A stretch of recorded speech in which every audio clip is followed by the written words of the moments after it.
Hey, come on in. That's going to make people leave.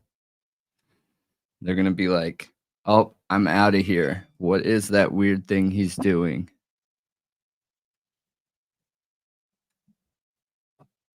What a freak.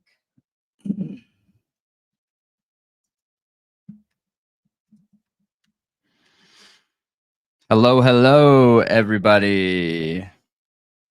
Ian, you're still mad about the Socratic method? What? That I'm telling you guys, I know you like to tease me every time I bring up sales, but that's the excuse me. That's the only way to sell nowadays.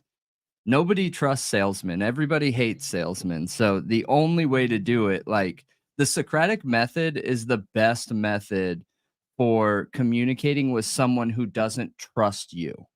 Why is Ian mad about the Socratic method? Was it the way I described it? Yeah. Okay. Yep. Why? What's wrong with the way I described it? Everything. He was just very mad. Okay, I don't get more of an explanation than that. What? That was in depth. That was very in depth. Welcome everybody. Okay. Everybody's coming on in here. Come on in. Yeah, you're right, Heather. I know. I forgot that Elliot Rodgers did not kill people with a knife. I was trying to remember at that moment. Oh, is that what you said? Yeah, it was a shooting. It was a shooting. Thank you. I think all, which is strange. I wonder if there's a connection to this, but every incel, we should be careful saying that, otherwise we're gonna get marked as not be able to get promoted like this video. So it's a word now that you're not allowed to say on like Twitch, YouTube, things like that. So what's a word that the cell? So the cell theory, I've covered like 3 or 4 different cases where it was a cell-based theory, and all of them involved a gun. All of them. All of them were mass, shootings. So, all right, everybody, we will outsell. Yes, that's good. We will call it outsell. That is where it's at. An outsell theory. Okay, welcome everybody to the show. If you are on one of our favorite podcast platforms like Spotify, like Apple, like Google, like Amazon, welcome, and we appreciate you for being here. And make sure you hit that stars button, like button, rating button, comment button, any other button you see on the screen, because buttons are fun to press and I like when you press them. So welcome to the True Crime Talk Show, brought to you by Thought Riot Podcast. As you can see on the screen, we have 2 podcasts up on all podcast platforms: Thought Riot, the True Crime and Criminal Culture Podcast, and the True Crime Talk Show, the one and only. So, yeah. Comments and ratings go such a long way for us. They do a lot, and that is something free you can do to help us out. So if you enjoy the show, one of our goals is we are working towards full time, but the only way to get there is to get the show bigger. So any help that you can offer, we appreciate it and appreciate you. And you can also find us on every social media platform. All of them are Patreon /Thought Riot Podcast, Twitter. Oh, that's the odd one out, so I'll do that one last. Patreon /Thought Riot Podcast, Instagram /Thought Riot Podcast, Facebook /Thought Riot Podcast. All of them are /Thought Riot Podcast, except for Twitter. Twitter is /Thought Riot Pod, POD. So join us on there. Twitter has been the slowest, or X, because of, I think, that name change. So I can post that on here real quick just so everyone has it. And then what we're going to be talking about tonight, if you're just hopping on here, you missed part 1 of the show. part one actually started with a premiere. And that premiere was talking about Papa Rodgers and Bryan Kohberger. And, it's been such a big deal in the case. It's been talked about by everybody, including Coffin Daffer, Crime TV or Court TV, or one of them and all of them. Everybody seems to believe in the mainstream media narrative that Bryan Kohberger is Papa Rodgers. So we wanted to find out what was going on and find out, how much truth is actually there. Is there really weird stuff going on? And huge shout out to LA. We appreciate you for that super chat. Go ahead, quit your day jobs. We will be here. Yes. Thank you so much. We are all Thought Riot Podcast, and we're making a ton of progress, you guys. We're making a ton of progress. It just is less than what you think. So it takes a little bit to be able to, supplement incomes and things like that to, cars are expensive.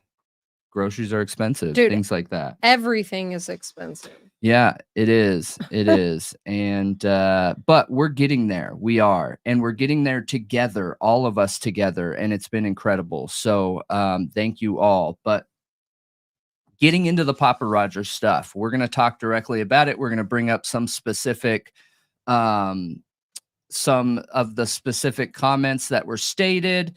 And we're gonna dig in now. I found a really interesting picture that I'm excited to show everyone. I'm gonna hold off to show everyone though, because I want everyone to think about Papa Roger from the perspective of it possibly being Bryan Kohberger. Okay, I think it's beneficial to think about it in that manner for at least this first part of the show where we're digging into it, because we really need to get granular here and look at the possibility of it being Kohberger. Is there anything that we can tie it to Kohberger? Is the writing the same?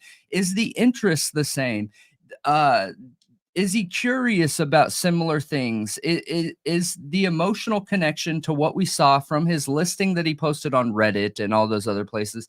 Is he asking similar questions? Those things are really important. And we hope that the police department that did the investigation into this case did these things too. Okay. We can only hope so right now, and hopefully we'll find out later that was the case. But we're super glad all of you are here, and welcome everybody.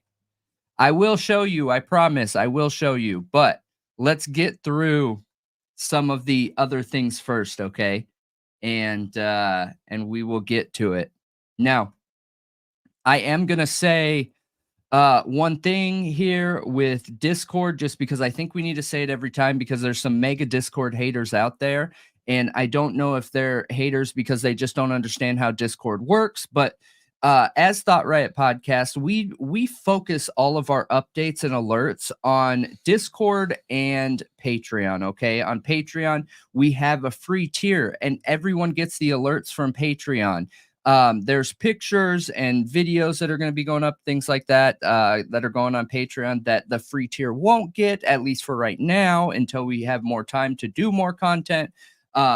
But in Discord, we do the same thing and post the same kind of alerts and things like that. So if you want to continue this conversation, or you want somewhere to talk, or you do your investigating in the middle of the night and you want to post it somewhere, Thought Riot Podcast Discord is definitely the place to do it. We have a whole bunch of content creators in there, everything from, Harsh Reality to TC Investigates to who else? I'm drawing a blank right now. What other content creators do we have in there? I'm drawing a blank right now, you guys. I don't know. We're starting to get big in there. So I'm gonna put that invite up on here, because you can't just get in Discord and search us. You have to have an invite. So In Discord, it is completely free. We will never ask for money or anything in there, and Patreon can be completely free. We will never ask for money or anything in there. If you would like to help us out financially, we appreciate that, but it's not necessary. So yeah, ADHD moment for sure. All right. So there is the Discord invite. I just created a new one. So if you click on that and download Discord, that'll take you right to it. So super long intro, super long-winded intro, but welcome to the True Crime Talk Show. My name is Brendan, and let's dig in. Yeah. Cool. Yeah. So were you just sending over some of the postings that you had? Is there any good links that you know of that we could get the bulk of them?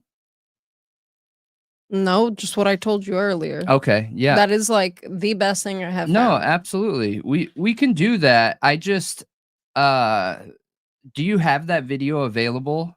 Easily? Yeah. Yeah. Okay. Can you send me that link? So we gave Jay for Justice a shout out in the video because Jay for Justice, I'm saying that right? Jay, right? I think it's J is for Justice, I believe. Okay, Jay is for Justice. And Jay is for Justice did a video that has all the Papa Rodgers postings on it. So huge shout out to Jay is for Justice. We're gonna use her video to talk through some of those postings, but we never want to take views from somebody ever. We do not believe that we have to fight with anybody for views. We do not believe that it's like throw all the true crime creators in the ring and see who gets out ahead. There's enough people out there in the world. There's hundreds of billions of views a quarter. Like we're not going to fight for that. So please, if you're interested in seeing every single one of the Papa Rodgers posts, check that video out. Yeah, we'll just pause through some of them, but it's very comprehensive, and I think it's literally every single one. It was actually another girl, her channel's something potato that actually put this together, and JS for Justice put it on her channel. There is no talking. They are not presenting in this video. It's literally just like playing through the post. Okay. So it's 3 months old, so I'm sure it's fine, you know. Okay. Well, we will just But start. of course, if she ends up having a problem with it or something, just reach out to us. But we love Jays for Justice, and you know, I think she's great. Should have probably done this first. So, okay, here is Jay is for Justice podcast. Make sure you guys check them out, and hopefully we get some thought writers over to you. Let her know that you're checking her out from us and that we love her, and keep the good content coming. Okay, so Potato is Jay's channel manager. Okay. Thank you. We got a super sticker, by the way. Thank you, Willow. Oh, Willow coming in hot. All right. We appreciate that. Yeah, we got some super stickers right off the rip from multiple people. Thank you all of you. That is awesome. We appreciate you big time for that. All right, so starting out here. Oh, and then a gifted membership. All right, CR coming in. Gifting party. We appreciate that. Yes, thank you. And congratulations to who got that. Okay, so it looks like here we go. First post of the evidence released. The murder weapon has been consistent as a large fixed blade knife. Yeah, and this leads me to believe they found the sheath. This evidence was released prior to autopsies. What's up? Okay, so I have an article I need to send you. Okay. Because I know everybody thinks that there was no evidence like anywhere talking about the sheath, but there absolutely was. Yeah. In late November. There absolutely was. And I wanted to posted that on the video. You did, but that specific one didn't talk about the sheath though. Oh, It oh, talked oh, about the oh. type of knife, which I feel like it's a natural deduction to assume that there could be a sheath. And I know Maybe. that experts were theorizing that in articles because I read it. But I wanted to pull up something as proof. So I'm gonna send I that to gotta you. be honest though, you guys, that Okay. if I was going to commit this crime, okay, I personally would not have a sheath. So I don't know if that's a natural deduction, but I think It it could is be. for somebody that owns a K bar. I think if you know your way around blades, which I don't, I'm not some blade expert. I know I can tell you exactly what a bread knife is because I eat bread all day every day, and to the point that it gives me diabetes now. But I am I can tell you all about expert bread cutting knives, and that's it. So, did you send the article so we can Well, pull it up I'm or trying what? to find the exact part too, so that you don't have to dig through it on screen. So just hold on. Just talk. Do what you do best and talk. Yes. Well, now I don't know what to talk about because you put me on the spot. I can just talk as long as no one wants me to talk. But as soon Oh, as someone wants me to talk, then I can't talk. oh, okay. Sorry. It's stage fright. You got to use reverse Okay. technology. Be very quiet while I look for this. Yes. Okay. Yep. That helps. That helps. I So, need silence. okay, no, really though, just talking about this post. So, of the evidence released, the murder weapon has been consistent as a large fixed blade knife. This leads me to believe they found the sheath.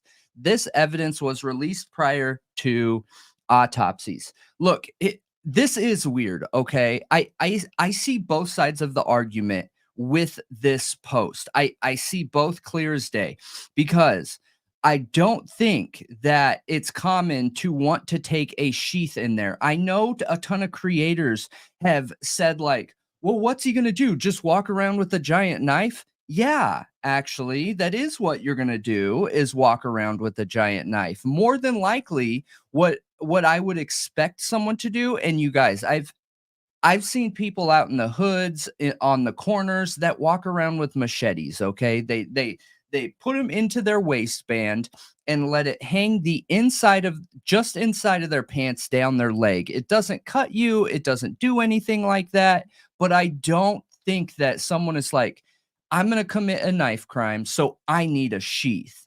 I don't see it that way. I could be wrong. I understand that's, opinion based, but if I was doing something where I needed a knife and it was a criminal act and I was concerned with getting caught, I was concerned with minimal evidence, that knife would just be put into my waistband in the back. And that's it.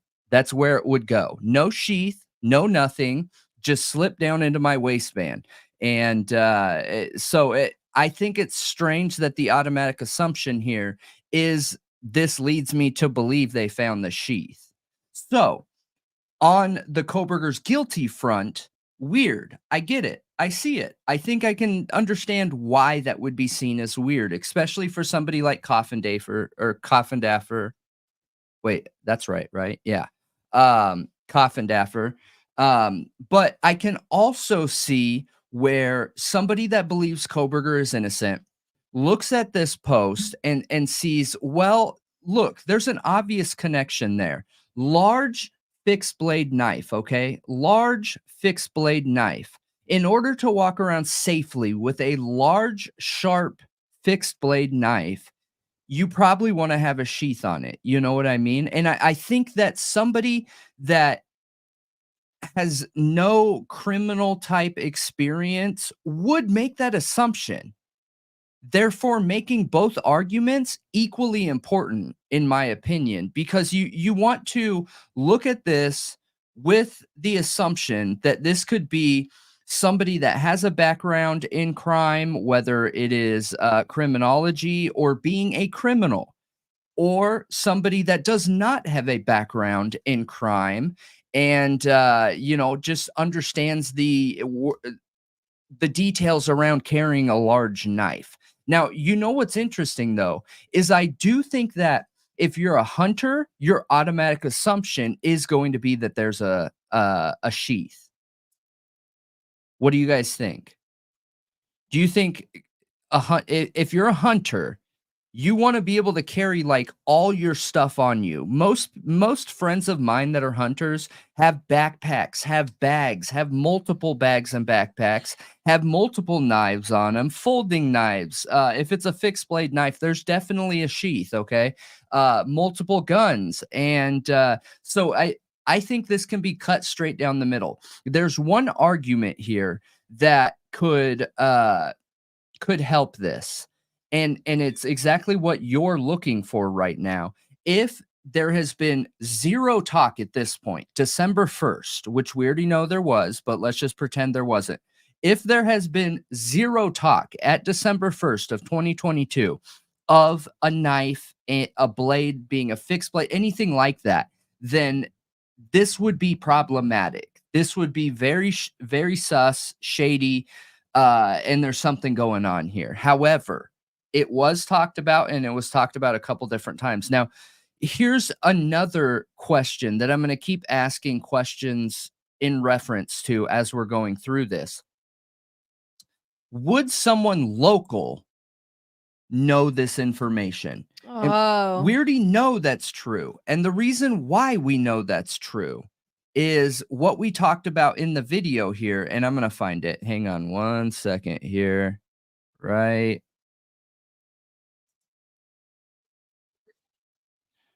Right there. Okay. So we know that's true. My chapstick picture. I had to stop it there.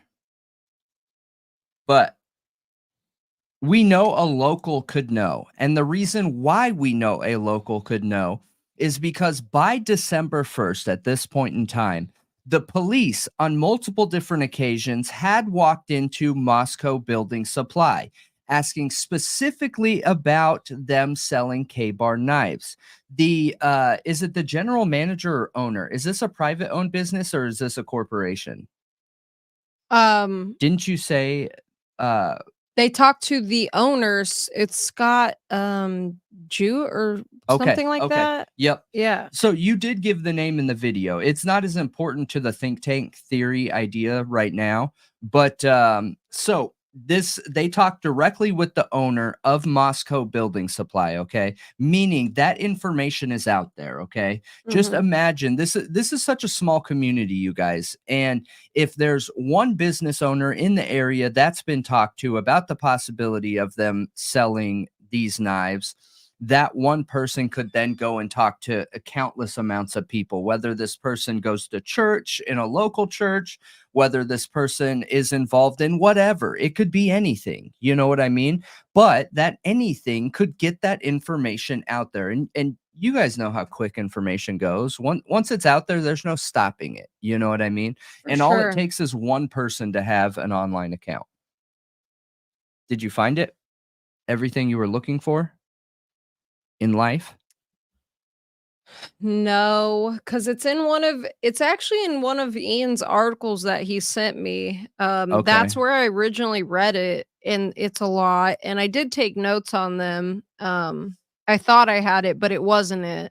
Okay. Well, it's not So, important then. kinda sucks. We If can I post find it it later in Discord. if I find it later, I will definitely post it on Discord because 'cause I'm gonna keep looking because I want that. I meant to look for it before we hopped on here, but Yep. it's already taken me a ton of time, so Yep. Yep. Yep. So, yeah. yeah, it's Scott Jute, general manager of so it's not the owner, he's the general manager of Moscow Building Supply, but I assume it's a locally owned business considering it's called Moscow Building Supply. But they did specifically talk about a K-Bar brand knife. That was what was in that article that you posted on screen during the video, is Yes. that the cops had went and talked to Scott Jew, and Papa Rodgers literally brings that up. Did you show that on screen? What? That comment, on Papa Rodgers' post about Scott Jew and the police talking to him? I I think I might have posted it on our video, but we haven't got there yet. And I did see, Tara, that you posted something in relation to that on X, and I believe we will get there. It looks like on oh, okay, I got you.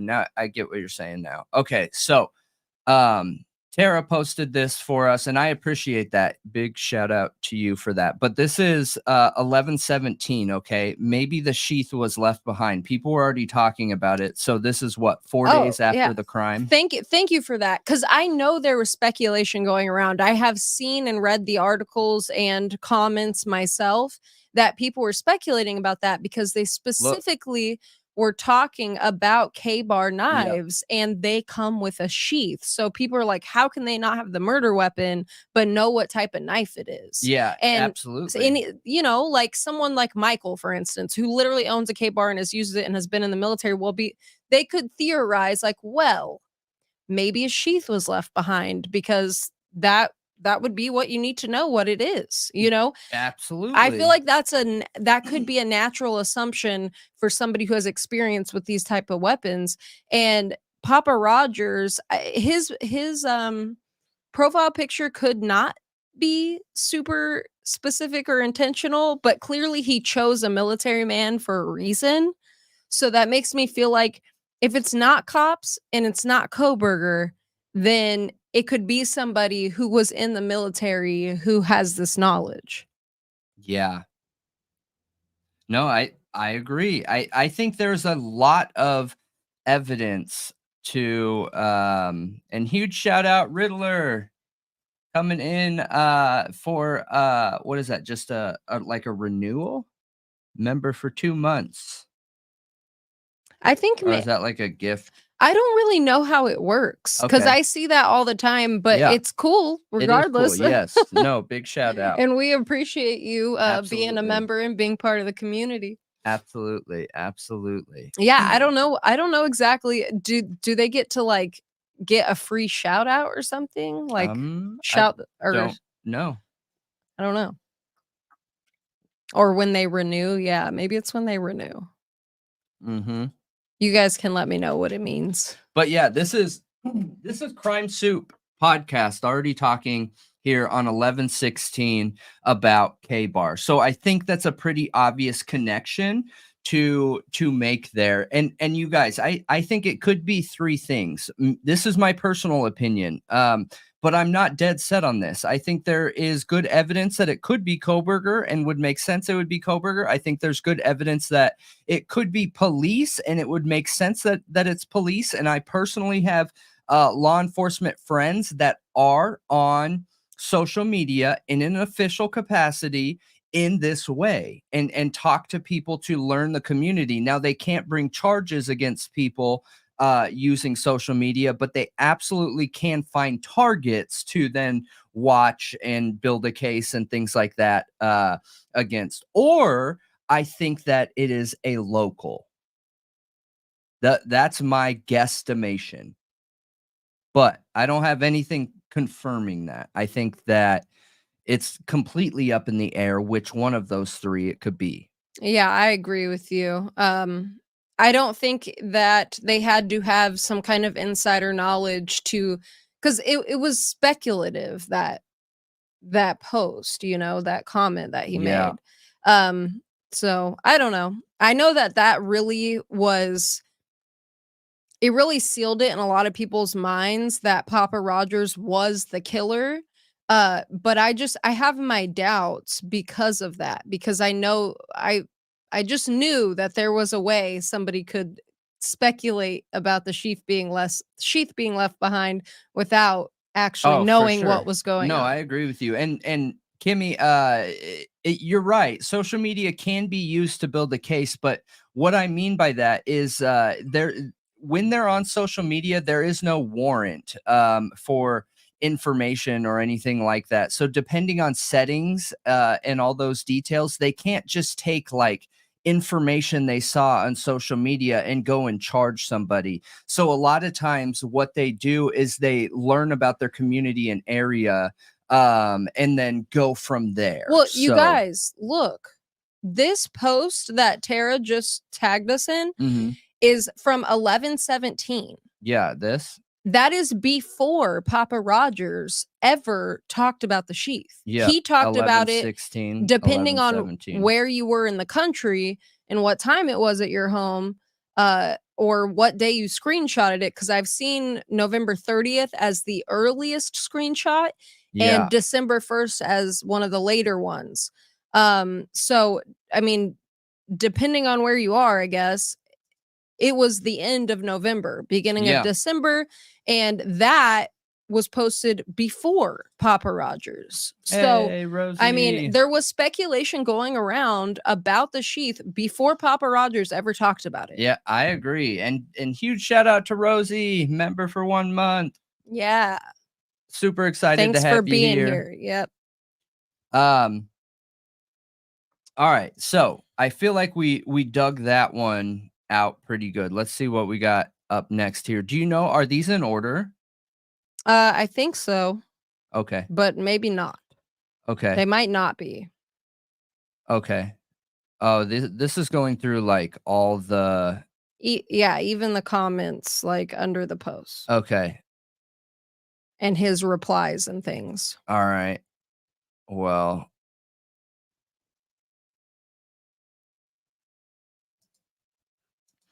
okay. This is on the high side of the house. They found evidence here. It is likely BLOD dripping from the enders. Either they fled through this area or they were parked there. This being the most strategic entrance point to the house, it shows planning. Now, this is interesting because this is one of the topics that we brought up in when we were recording for the podcast, that my personal opinion is that most people would make the assumption that would be the entrance area, The back door. the back door. I agree. Yep. And the reason why is because it's dark. There's less likely to be cameras back there. It looks like there is 2 easy entrances from up on top of the hill and over by the retaining wall, which could be an easy jump down. If you wanted to enter from the second story or the third story, like I theorized or suggested doing in my commission of the crime video, then that retaining wall could then, you know, grab the deck and pull yourself up. So for me, this isn't a big eye opener here, but it is interesting to hear that him say they found evidence there. Now, the reason why I say that's interesting, because if law enforcement can prove that whoever is posting this was part of the crime, then more than likely that you can assume from that statement that the person that did the crime walked out with blood on them. Yeah. You know what I mean? Yeah. Which isn't what we're seeing in the house. So it's Well, interesting. Well, yeah, and it is interesting, but maybe they didn't find anything there, and that was the rumors going around town. Here's what I Yeah, think the that's likely scenario is that Papa Rodgers is a sleuth, okay? And I've seen sleuths come out with some incredible stuff. We all have, um, and a local. Or he's law enforcement trying to see what kind of information is out there. yeah. That's what I think. The only thing that pulls me away from law enforcement is the fact that he's offering information about what's going on. I Yeah. feel like the questions made me think maybe law enforcement, but then I see them posting like, you know, the floor plans of the home and talking about where the bodies possibly were and things like that, to where I'm like, well, I don't know. Maybe they just have a connection to law enforcement. Yeah. I mean, it could be like a spouse, a friend, a family member, something of that nature. I agree with you. Now, I I was sitting here while you were talking thinking that, okay, if can we confirm that Papa Roger gave out a single one piece of evidence that wasn't already out there? Because if we're considering this to be evidence, we would need to confirm that they actually found something on the hill. If they didn't, then it could be a misleading piece of evidence, True. which makes me feel like there's a greater possibility that it could be law enforcement. Hmm. You know what I mean? And the reason being is because if you're law enforcement and you're fishing with information trying to get somebody to bite, you would drop false information like this to exploit your case, make your case seem bigger, more reliable, and better because you've been able to deduce that more than likely the suspect came in from the back, right?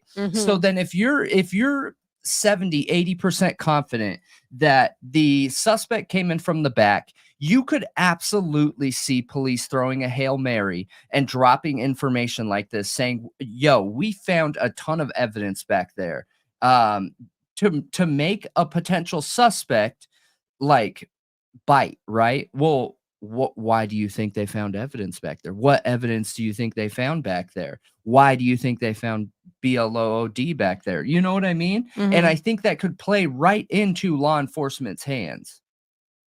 And I just want to be clear with everyone too that look, I look up if law enforcement was Papa Rodgers, I don't think that's a bad thing, you guys. I see it as a good thing. I expect my law enforcement Oh. in the country to be doing things like this to try and catch bad guys because all we want is the truth. We aren't here to prove Bryan Kohberger's innocent. We are not here to prove Bryan Kohberger's guilty, but we are here to hold our own justice system and police accountable. So I think this is a fair, completely fair approach to trying to find out who could have been the suspect in this crime. Do you, or do you feel like this is shady or like law enforcement shouldn't be doing things like No, this? if it was law enforcement, I'm totally okay with it.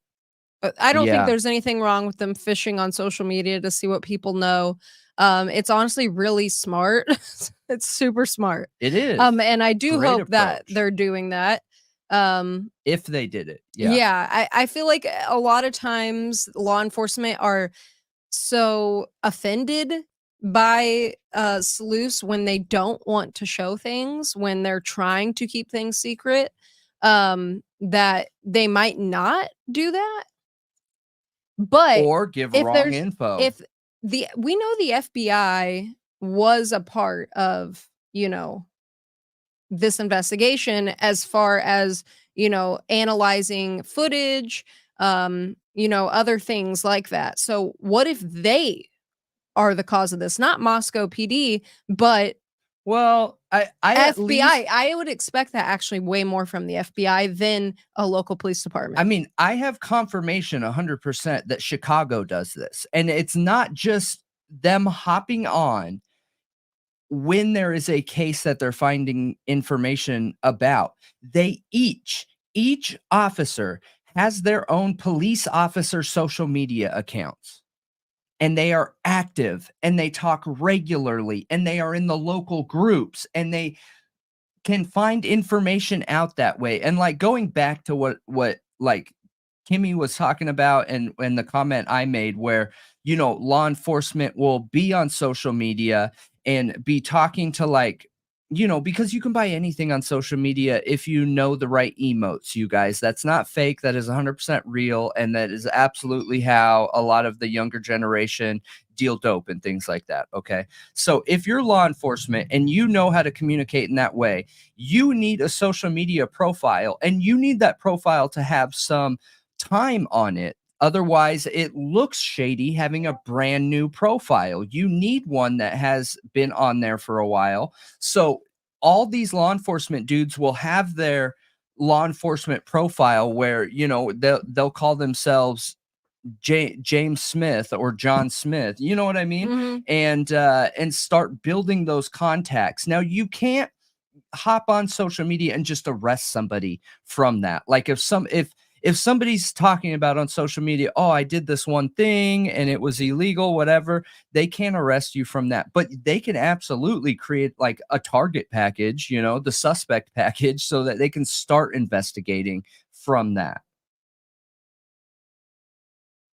Okay. So If, a bigger Metro PD does this and Moscow PD is a lot of military, one good thing to remember is having social media is an aggressive approach, not a defensive approach. And the Moscow PD is almost all military. I would expect aggressive approaches. Sure. You know what I mean? Yeah. So this doesn't surprise me at all if it's law enforcement. And again, I tip my hat to them if it is, because right now, with what I'm seeing, they don't feel reliable and they do not feel like they had the right kinds of tactics involved in solving this crime. I've doubted them ever since I started digging into the evidence, you guys. I've doubted the experience and reliability of local police. So if Papa Rodgers is local police, I at least feel a little bit better. A tiny bit better. You know what I mean? That I'm seeing a true, legitimate investigation into trying to find out who the heck this person was. Hmm. You know? Yeah, for sure. I want to talk about Mish Girl's comment. Papa Roger got into an argument with a member of the Large Idaho Case Facebook page and was kicked out on 12/29. Ironically, the day BK was arrested. Interesting, but I thought he was arrested 12:30, not 12/29. But it's still really close. One thing I I wanted think to that's like a ask. technicality though, because it was what, 3 AM or was it Oh, 3 something AM yeah, or whatever? So yeah. yeah, you're right. Yep. You're right. So one thing I wanted to ask, does anybody know Papa Roger's very last post? I'm so curious what that is. And I don't know if like Why? I would have to go through this because I don't know that it's in order Uh-huh. because I would like to know if he said anything, like a goodbye. Oh, before he shut his page down? Yeah. I don't Or if it know. was just sudden and abrupt and there was nothing. Yeah, I'm So not I sure. do see a post here that I hadn't seen anywhere else, and I don't know if people don't post it because it's doesn't pertain to the Idaho 4 case, but it says, "I'm angry that I can't even have a break without people talking smack about me. My fishing trip was good, caught a 32-pound trout, which is a personal best.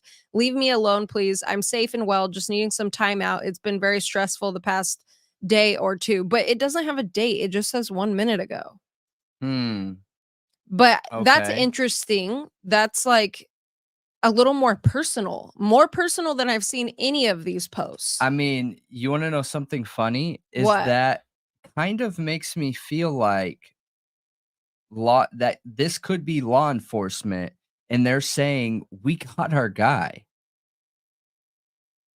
I caught a 32-pound trout, which is a personal best. We got our guy. I'm out of here."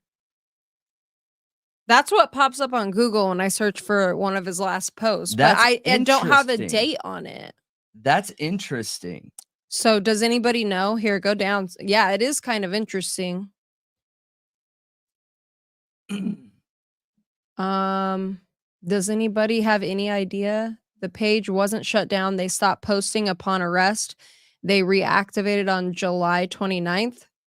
Oh, did they post anything from after July 29th? Because I did hear that. I saw a Reddit thread about him being back I around thought that it was time. fake too. I thought that Yeah. somebody else changed their name and were a part of the same group, but I don't know, you guys. I'm not 100% sure on that. But um, can we compare and contrast what was being said from the original poster to the Yeah. reactivated one?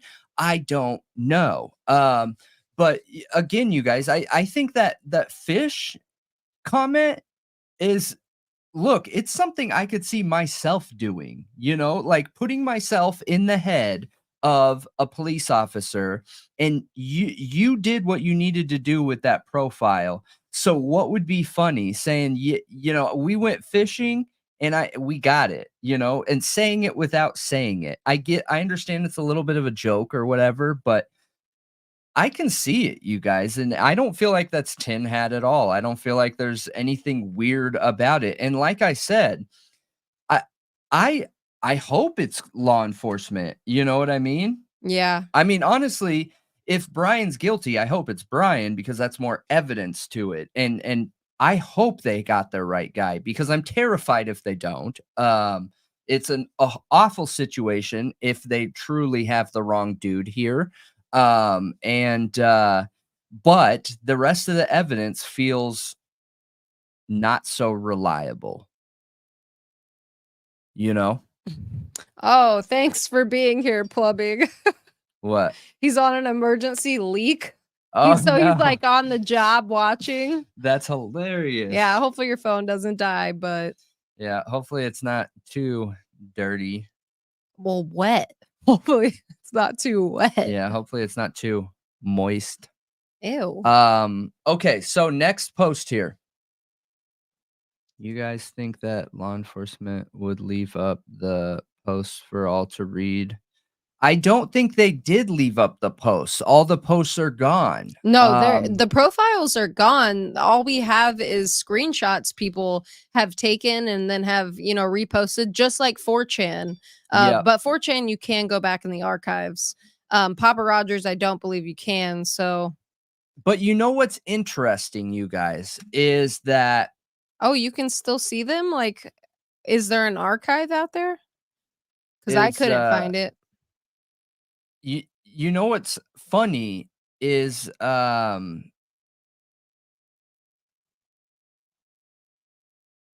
don't. So this is what I'm thinking. I'm sitting here trying to put myself in the head of a cop, okay? And I have a lot of people I know that are cops and just some of the tactics they use and what can be done versus what they need to do to get a case. And those are two different things. Cops will do things to find out information knowing that they're not allowed to use that information to convict. So once they know what they need to know, they will change their tactics so then they can use that information to convict. Now, in a situation where you have a cop, and let's just pretend this is a cop, okay? And again, you guys, for anyone new just hopping on here, I think it's great if this was a cop managing this profile. I really do. I think that this is a cop doing their job, and I would hope so because I want my cops to catch bad guys, to catch the suspect. But when Papa Rodgers started creating a big old fuss online and people started calling him out, and you have Coffindaffer who is bringing it up and making it a big deal and everything, don't you think the cops would back out though because there's too much heat? Maybe. And evidence. Maybe. I wondered too. Kimmy, you should repost your question because I'm not sure which one you're talking about. Sorry. But anyway, go on. Yeah. Oh, repost it real quick and we'll look at it. All right. So moving on to this one here. So this was December 2nd. Hang on. Okay. So, let's say when trial starts and it's revealed that BK was Papa Rodgers, would we be shocked or would it make sense? No, I wouldn't be shocked, you guys. I think that there is, like I said, so going back to my 3 original statements is I think there is real potential for it being Bryan Kohberger, being law enforcement, or being a local. Based off of everything I'm reading here, I think it needs to be one of those 3. And the reason why, and like we said earlier, I'm not here trying to fight to prove Bryan Kohberger's innocent. That is not important to me. I'm fighting in hopes that we have a trustworthy, reliable, clear, transparent investigation into finding out who did one of the most heinous acts that I can think of. You know what I mean? So, but if it came out that more information, that the prosecution has just a buttload of information to prove Bryan Kohberger is guilty, and one of those pieces of information was the IP addresses, background information to prove that Bryan Kohberger was Papa Rodgers, I would never argue that. No way. Great. I'm glad they made that connection. You know what I mean? And it would make sense. Yeah, I wouldn't be shocked at all. I think it would definitely make sense as long as they had pretty, obviously convincing proof, like they had IP addresses or, they tied it to him directly, then I would be like, "Yeah, for sure, that makes sense." Yeah, good. I'm glad you said that. There needs to be evidence, Yeah. not just them coming out and saying It Bryan could Kohberger be. was Papa Raj. I don't even if they say Bryan Kohberger was, like, statements are not evidence from anybody. I don't care if Right. you're a judge. I don't care if you're an officer. I don't care if you're the president. I'm sorry, but statements aren't evidence, and there is no offense to that. And we hope that you guys watching take what we say in the same way. Don't believe me, you guys, please. I do not want you to believe me. I do not want you to trust me. I hope that we're just able to offer some carrots, some info carrots for you guys to then go and verify, Mhm. because I think if we all were able to verify, one, we're getting our thought right on. We're learning, we're figuring these things out, and we're making connections after we're all on here in a giant think tank, which is one of my favorite things doing, because I feel like I learned so much on here with everybody, is our giant thought riot think tank.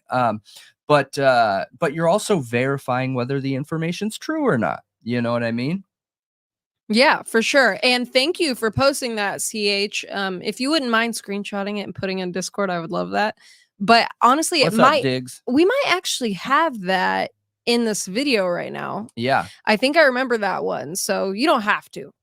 But this was his last post on the group, December 22nd, day Hmm. 39, the killer's not in the immediate circle. That was the last post. Okay, I did see that post, dude. Yeah, I know which one you're talking that's about. interesting. Yeah. I'm Um, sure that'll come up here. I would guess, I would assume. well, that's really nice, Ashley. Ashley, I'm glad that you didn't run out of gas because that really sucks. Yes. All right. So moving on here. Now, this is interesting. And this is what made Ian mad. All the questions. He hates the Socratic method. Oh, I saw Ian's explanation to that in the chat, and I totally understand what you were saying, Ian, now. He just doesn't like the Socratic method. He said he just didn't like you. Oh, okay.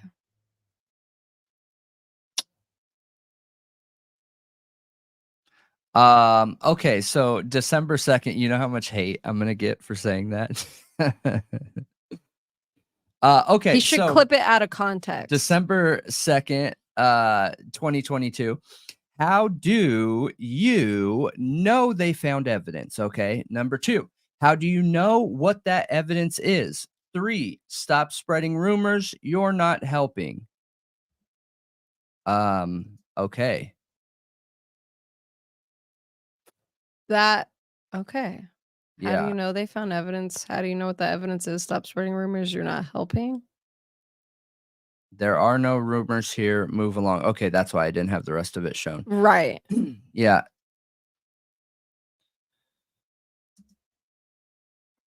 I want to get to the main posting. So we're going to let this you know what? I'm going to skip through some of this, you guys, so that way we aren't like stealing views. We're going to go to the main postings, not the detailed comments. If you want to see the detailed comments, make sure you check out this video, complete Papa Roger Facebook post. Is it Kohberger?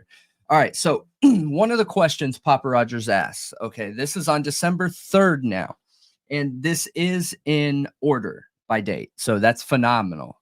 Whoever Potato Girl is, incredible. Is that really her name?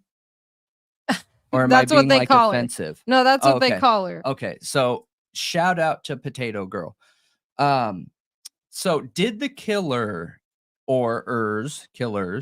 drive or walk to and from the scene? Which that's an interesting question. That's an interesting question. And the reason why I think that's an interesting question is because I don't think this is a question that most people would think of off of the top of their head, unless they're either experienced in sleuthing, they have some kind of connection to law enforcement, or they have some kind of knowledge about the situation and or scene. Did the ender drive or walk to and from the scene? Why would that why would that mean they have insider knowledge? I never said that. Oh, okay. Yeah, I I thought just that's what said you that just this said. is not a common question that you hear from somebody when somebody's trying to come up with a theory and ideas around a quadruple homicide. The first question, probably not the first 50 questions aren't going to have anything to do with, "Hey, do you think this person walked or drove here?" I think if you're looking at a case from every angle the same way an investigator would, I do believe that you would ask that question. Right. And you're proving my point of what I was just saying. Somebody that has experience sleuthing, somebody that has experience in law enforcement in any way, right? Whether it's training, personal, a family member, something like that, or somebody that has personal knowledge of the scene. I Right. just don't think this is your go-to question. This is like question 100. You know what I mean? It's going to be an afterthought of how did the person get there, because it's not related to the scene. It is related with how somebody got to the scene. So I just don't think it would be a top of mind question, you know? Yeah, I think, And it could also be a trick question, because if this is Kohberger, right? It's obviously both, right? yeah. Both. Yeah, for sure. Um, I think that because a lot of these posts are questions, which is why we were talking about the Socratic method. Um, or do you think that's why I feel like it could be like an FBI profiler too? Agree. Not Yep. maybe it's not even the Socratic method. Maybe it's not to lead anyone to a conclusion. Maybe it's literally just to see what people know. And they're phrasing it in a way where maybe it's kind of the Socratic method, but it's to intentionally fish out the killer I I because they agree. know that killers, especially serial killers, investigate themselves. Yeah. Yeah, I agree with you. I agree with you. And that is a proven fact time and time and time and time and time and time again. I'm even comfortable saying that over 85%, 90% of mass enders or serial enders investigate themselves. They keep up on the case. I Mhm. really do.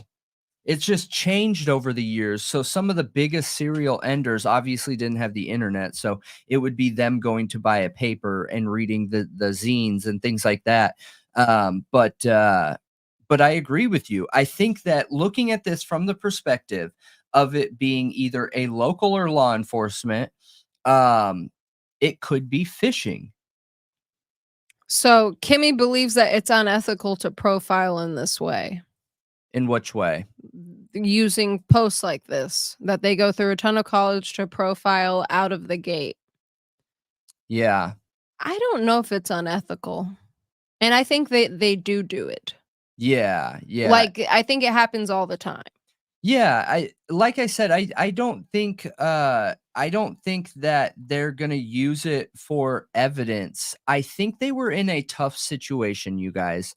I think that there was a lot of pressure on them from the college, and they could have been think tanking and trying to come up with ideas to get a lead on who this person was. And like I said from the beginning, if I found out this is law enforcement, I'm not offended. I'm happy that they're using tactics like this. I appreciate that. I don't think there's anything wrong with it, because here's the issue. Either either they got the guy or they didn't, and the evidence should lead us there. Now, if it's a situation, and there are going to be one-off situations, let's say police did this, right? And because of somebody's answers, they believe they got the guy. Now, because of these answers, they started investigating like this, right? And not taking into account all of the evidence, only taking into account the evidence that matches that profile. Obviously, that's problematic, but the problem isn't the fact that they're doing this online. The problem is the fact that they're not openly and honestly gathering all evidence, which would happen whether this is going on or not. Yeah, I mean, regardless of how we feel about it, it's a fact that the internet's under constant surveillance, and, I don't think that it's that weird for them to go out fishing through an account. No, This no. one just happened to get a lot of attention, Yeah. if it is them. I think that it honestly happens every single day, and, like, I it's constantly no, happening. I know for sure, Yeah, 100% have seen it with my own 2 and eyes in person. they may I don't think 'cause, I don't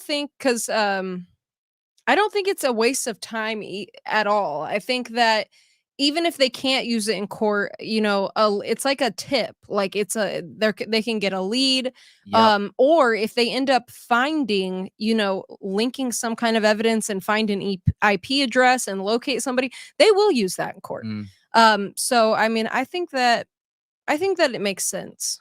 I think it makes total Yeah, sense that and this I'm could be the telling you, case. I've seen it with my own 2 eyes multiple times, so they absolutely look and online and have social medias and fish in this way. 100% they do. Yeah. Do you have like, whatever you read on that? Because 'Cause I'm curious about what you found, but What do you in what I'm talking about? yeah, No, this is personal experience of a friend that's a police officer that has Snapchat, Instagram, Facebook, and he was part of the local drug task force. And part of their jobs for the local task force is to find out who the players are locally. So what they'll do is they'll mm, get on there and they'll have these active profiles and start trying to find things out. You know what I mean? A comment here, a comment there. Okay, so this is this screen name. Then we're going to go dig and see if we can find out who's behind that screen name. And this happens all the time. And there were questions being posted and they were trying to make contacts and connections. And I saw it with my own 2 eyes on the phone. So that's it's pretty wild. 100% they do it. And what's interesting is this person that I'm talking about had only been with law enforcement for like a year. So if somebody that has only been with law enforcement for like a year is doing it, imagine some of the lead investigators. You know what I mean? Yeah, yeah. And So shout out to Paw Patrol. If yeah. we get to 100 likes, I'll share a joke that a 6-year-old kid told me.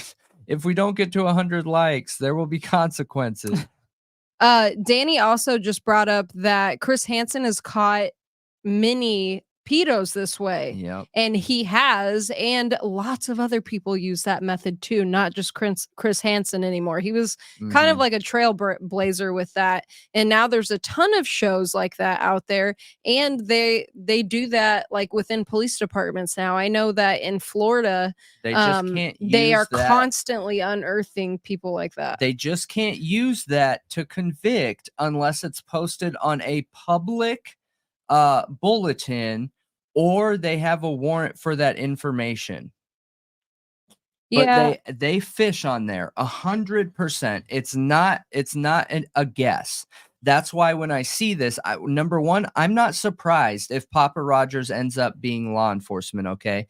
Number 2 is I would actually be okay and happy about it if it was law enforcement. And I'm telling you guys, it would make me feel a little bit better about this law enforcement there that, they at least have it together enough to use some leading tactics that are being used in metro cities. Yeah, So, that's a I good gotta go to the point. bathroom Because real it quick. is yeah, you're It right. says read.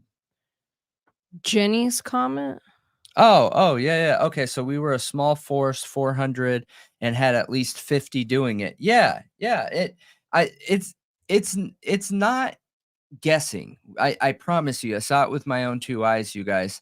And I'm not saying trust what I'm saying, but look into it. Dig and look into it because police are absolutely doing it. Ex law enforcement here, we did full-time, teams that did internet stuff, usually officers on light duty that had to recover from injuries. Interesting. Well, thanks for that knowledge and for sharing that. But yeah, I know you guys are absolutely right about the predator stuff. I didn't even think about that for some reason, but yeah, for sure. They do it all the time. There's that one sheriff in Florida, and he's always doing press conferences where he's like showing the pictures of each predator and they post them to YouTube. And he's, talking about their crimes and, just bashing the crap out of them, which it's great. But it's really hard to listen to because of the crimes that he talks about. Um, yes, I freehand my eyeliner, Sydney. I actually don't use liquid liner or pencil liner, or the little twisty liner, which is still like a pencil. I'll only talk about this for a quick second because I know most people probably aren't interested in this. But I actually use a really, really thin, slanted brush. Like you got to find one that is like super thin and like an angled brush. Um, and I use black eyeshadow because it's quick and easy. And sometimes I clean it up with another little brush and some concealer if I mess up. There you go. I actually feel like it stays on better and doesn't move around as much as pencil. Right. All right. All right. Hey, AR Hayes. That's okay. You can be quiet. Yeah. We love you're here. Yeah. We love your input though. But yeah, I think this could sound like a police question to me. Is all, Yeah. Sometimes And- a lot of times when I watch streams, I don't talk a lot just because it's hard for me to keep up with the chat. And then I feel pressure to say things and I'm like, I don't know what to say. Yeah. All right. So I just want to go all the way to the bottom and hide. Can you hide that? Great. Yeah. Okay. Yeah. So this is a big one that I feel Yes. like a lot of people have looked at and been like, how could they have known this? Yeah. How could they have known this? So it says, based on the evidence, this is where I believe Xana was. Well, I mean, the evidence kind of says it all. Yeah. So I agree with you. So clearly they pulled a layout, which this layout I think is wrong for the second floor. I'm pretty sure, but it'll go down to it in a second. But so if they pulled a layout from online and then they saw this, which was being posted online, Yeah. do you know what the date of this was? No, but I can find out. Yeah, find out. It was December 6th. Okay, December 6th. Yeah. Yep. This was December 6th. So someone just wanted us to cuss, so I did. Oh.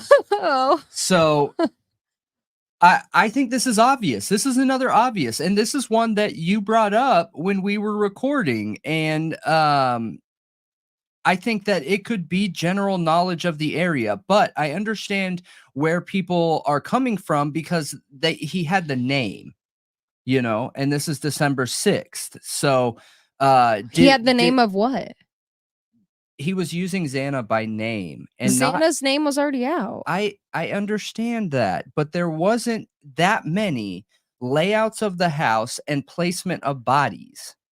Oh, yes, there was a lot. Yeah, there was. Kind of, not the exact placement. So he's speculating here. So. This is a speculating post. There was that thing where they had a picture of the front of the house and they said that Dylan and Bethany were on the first floor. They said Xana was here and they said Kaylee and Maddie were upstairs. I saw it. It was posted all over the internet at this point. Yeah. So there absolutely was. They said Xana and Ethan were in this room. Yeah. So then he's looking at the blood dripping and he is speculating that Xana was found here. Yeah, that's not what I said, though. I said and he was wrong. There wasn't any layouts. There wasn't that many layouts of the home. I know there was, but it wasn't. It wasn't active common knowledge. Like you didn't have the layout of the home being shown on mainstream media saying, "Hey, can you believe it? This is where so-and-so was. This is where so-and-so was." I know the information was out. I'm not arguing that. It just wasn't as commonly talked about and known as it is, now.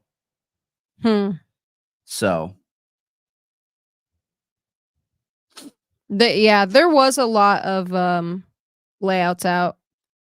There was. Yeah, just when I went looking for it and looking for interviews, statements, anything from mainstream media, no one was posting stuff like this. The reason why I say that is because I think that if there's not a lot of this information out in mainstream media at that time, the layout of the house, then this would offer sticker shock for people that are watching mainstream media and not actively sleuthing. Okay. You got to remember who the viewer is, not who the creator is. No, you're right. Okay, so if you're talking about just your average person who wasn't really paying attention to this case yet, I guess, yeah, Mainstream media you could is what say I said. within mainstream media, maybe they weren't posting the layout very much the Yep. way that it is everywhere now. You can Yep. find it everywhere now. Yep.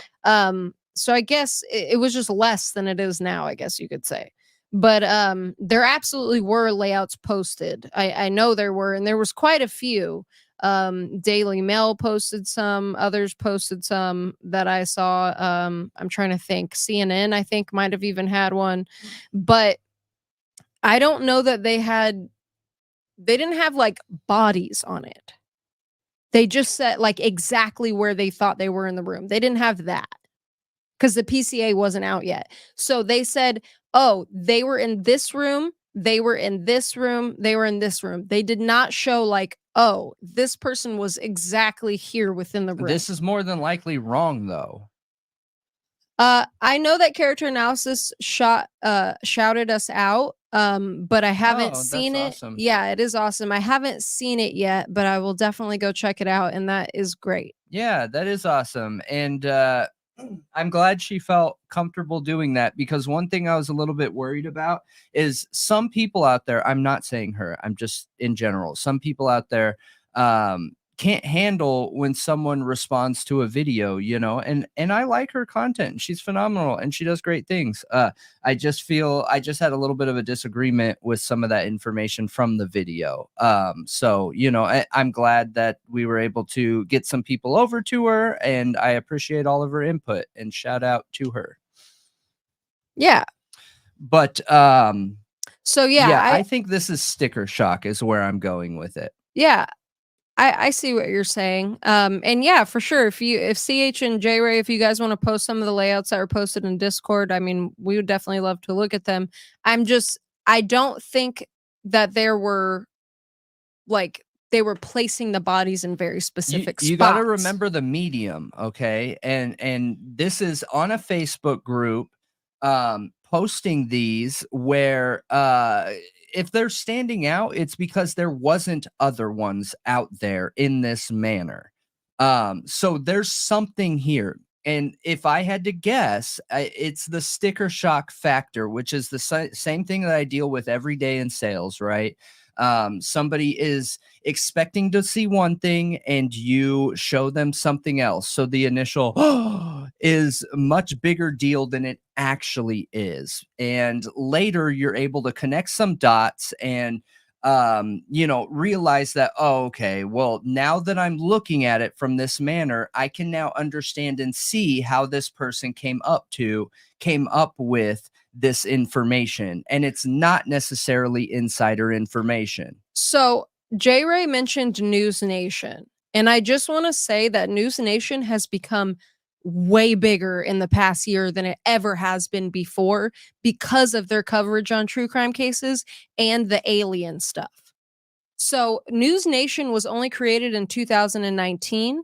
And I know somebody who lives in Chicago that works for News Nation. And they weren't that big. The only reason they got that big is because of them posting constantly to YouTube and covering really high profile true crime cases. Like they were on it with that this past year, and they've done incredible, but they've only been around since 2019. Mm-hmm. So I mean, I don't think they are prime time. I don't think they were back then. Like in 2022, like I don't think they were being as paid attention to as they are now. You know what I mean? So that's just saying. Yeah. But go ahead. No, Yeah, I I'm just good. like, people were watching other news coverage for this case definitely before News Nation. Yeah. News Nation really became bigger with all the political stuff, the alien stuff, and true crime. Like, it really blew up this past year. Like, they've done a really good job advertising and, like, doing the social media thing. Yeah. Yeah. Well, that's cool. High five for you, News Nation. Not. So with this information, though, again, I think that people were just shocked by it. I think it just offered shock, and I think a lot of times when information is dropped like this, it becomes a bigger deal than it actually is, and there is actually Wait, pause. evidence to connect it. Yeah, That's proving it's not insider information. right. So that wait, no, What? that's the downstairs. That's the first floor. Never mind. Yeah. Okay, go ahead. I'm wrong. Which part? I This thought is the third. floor 1, this is not. I know. I thought the 3rd floor was off on the layout, but we already passed that part, Oh, so okay. it's okay. It doesn't really matter, to be honest. Yeah. Obvious connections. And this is the Google Trends posting. Yeah, I don't know. Press play because I don't know if it actually shows the whole trend. Yeah, I don't wanna get in that's a whole nother video. Okay. Yeah, that's a whole nother video talking on that. Yeah, The that's Google pretty wild. Trends are interesting. They are really, really, really interesting. They I've are. seen them all, and, that's something we should probably do, a live on and just walk people through it because there's no way to just show it easily. You gotta go through each of them separately, so, yeah, it's interesting. It So, is. next question we have on December 9th of 2022. Gosh, so did someone say that the original profile is still up? And why I'm asking here is because I think based on looking at the times that this account was active, how frequently, um would give me a better understanding of if I felt like this was a genuine social media profile or if this was a law enforcement or Bryan Kohberger profile. Because when you're on social media, you're on it. There are very few people that have social media and only get on it once a week. That's not so common. Are there people out there? Obviously there are. I understand that, but it's very few. I think I would guess less than 10% of the population is like, "Oh yeah, I just use it once a week." That's And me. what I'm seeing is That's me. I don't use social media very often. It's funny because we chose I to do mean, all of this, but I YouTube is social media. no, you're right about that. So, You're right. you're So connected. I guess I do use YouTube the most, but as far as like places where you post like personal stuff, not at all. Like not Yeah, at all. but none of this was personal. Yeah, thank you Tara for gifting a membership. Appreciate Yes. that, and Willow, Shout congratulations. out. Welcome. But, yeah, none of this was personal stuff, though. None of it was. No, I mean, except for that fishing thing, that's the only post I've seen that was more personal than I've seen of anything else, which Yeah. you said could be, like, Yeah, not total yeah, fake. yeah, For sure. Absolutely. My personal best of a 32-pound what, trout? Yeah. yeah. So, interesting, right? So this is the December 9th. Why did the ender choose a knife as the weapon of choice? Again, question format here. Now, what's interesting is the questions of hang on. I'm gonna pull this up real quick.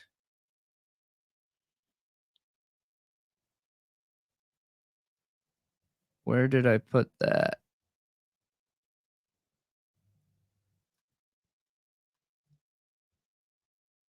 Right here, DeSales. Okay.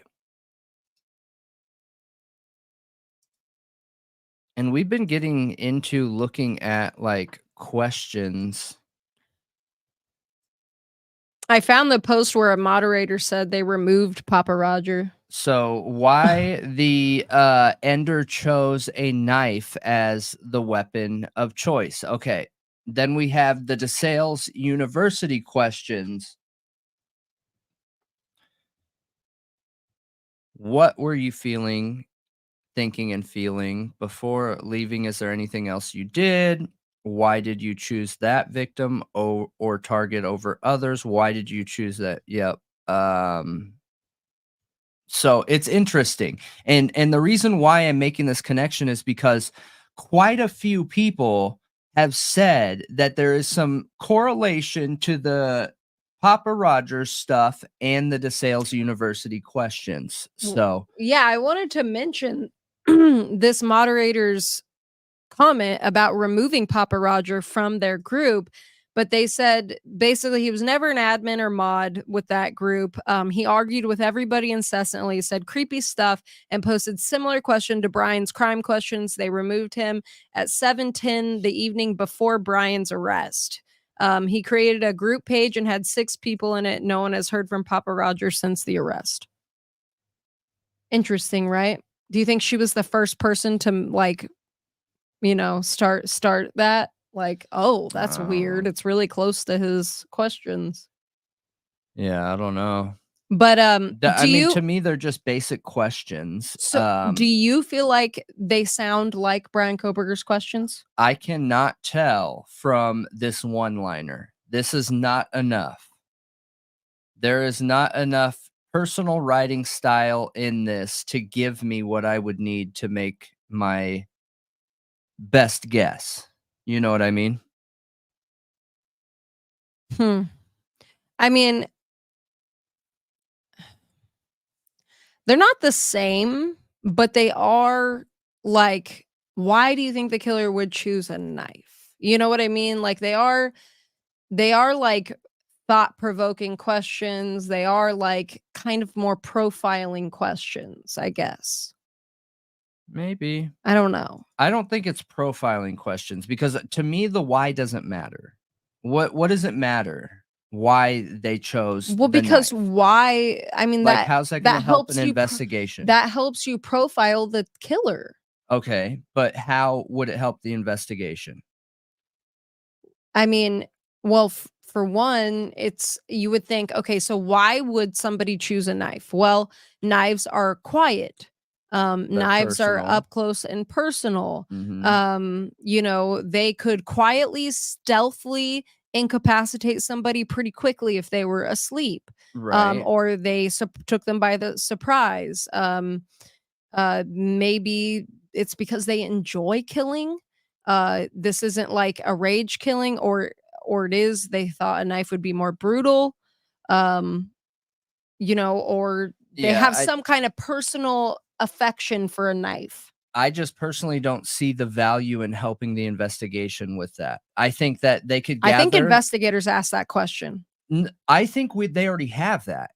I don't think that this needs to be answered. I don't think this helps me get bought into the police officer theory because that what you're saying is profiles that have already been built. Without this question, I think I would already make those connections. Those connections would be there once I found out this was done with a knife in this way. Right. So they already have the answer to why somebody would choose a knife, so they wouldn't ask that question. Yes. Okay. Yeah. So if anything, I think this could be like a deflection question because I don't think this helps the investigation because the why doesn't matter. They are trying to find the who. Okay. So does the why help them find the who? Maybe, but not in the case of Bryan Kohberger, who has no connection to the victims.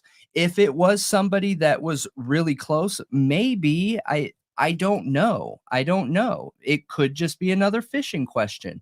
But to me, it just doesn't feel as law enforcement-y as the others. Yeah, I agree with you. And J Ray's right. They are discussions starting, which I think gives more weight to the phishing by law enforcement. Starting discussions, that helps you know what people know. Big interest, yeah. Yep, and if they say anything that is inside knowledge. Yeah. So Paw This can't be Patrol. on here. Oh, Why? Because anything that has that disease up is still moderated. Oh, okay. Well, he shared it because we got to 100 likes. So thank you, Yes. everybody. Shout out. But yeah, so why does SpongeBob have to live underwater? Because he got sick Yes. with You a guys can virus. read. Yeah. We have audio listeners that listen to this on audio. Yeah. He got sick with a virus that is unallowed. We're not allowed to say that. Yeah. We're not allowed to talk heavily on it, or we get dropped in the marketing. But thank you, Paw Patrol. We appreciate that. Yeah. All right. So next.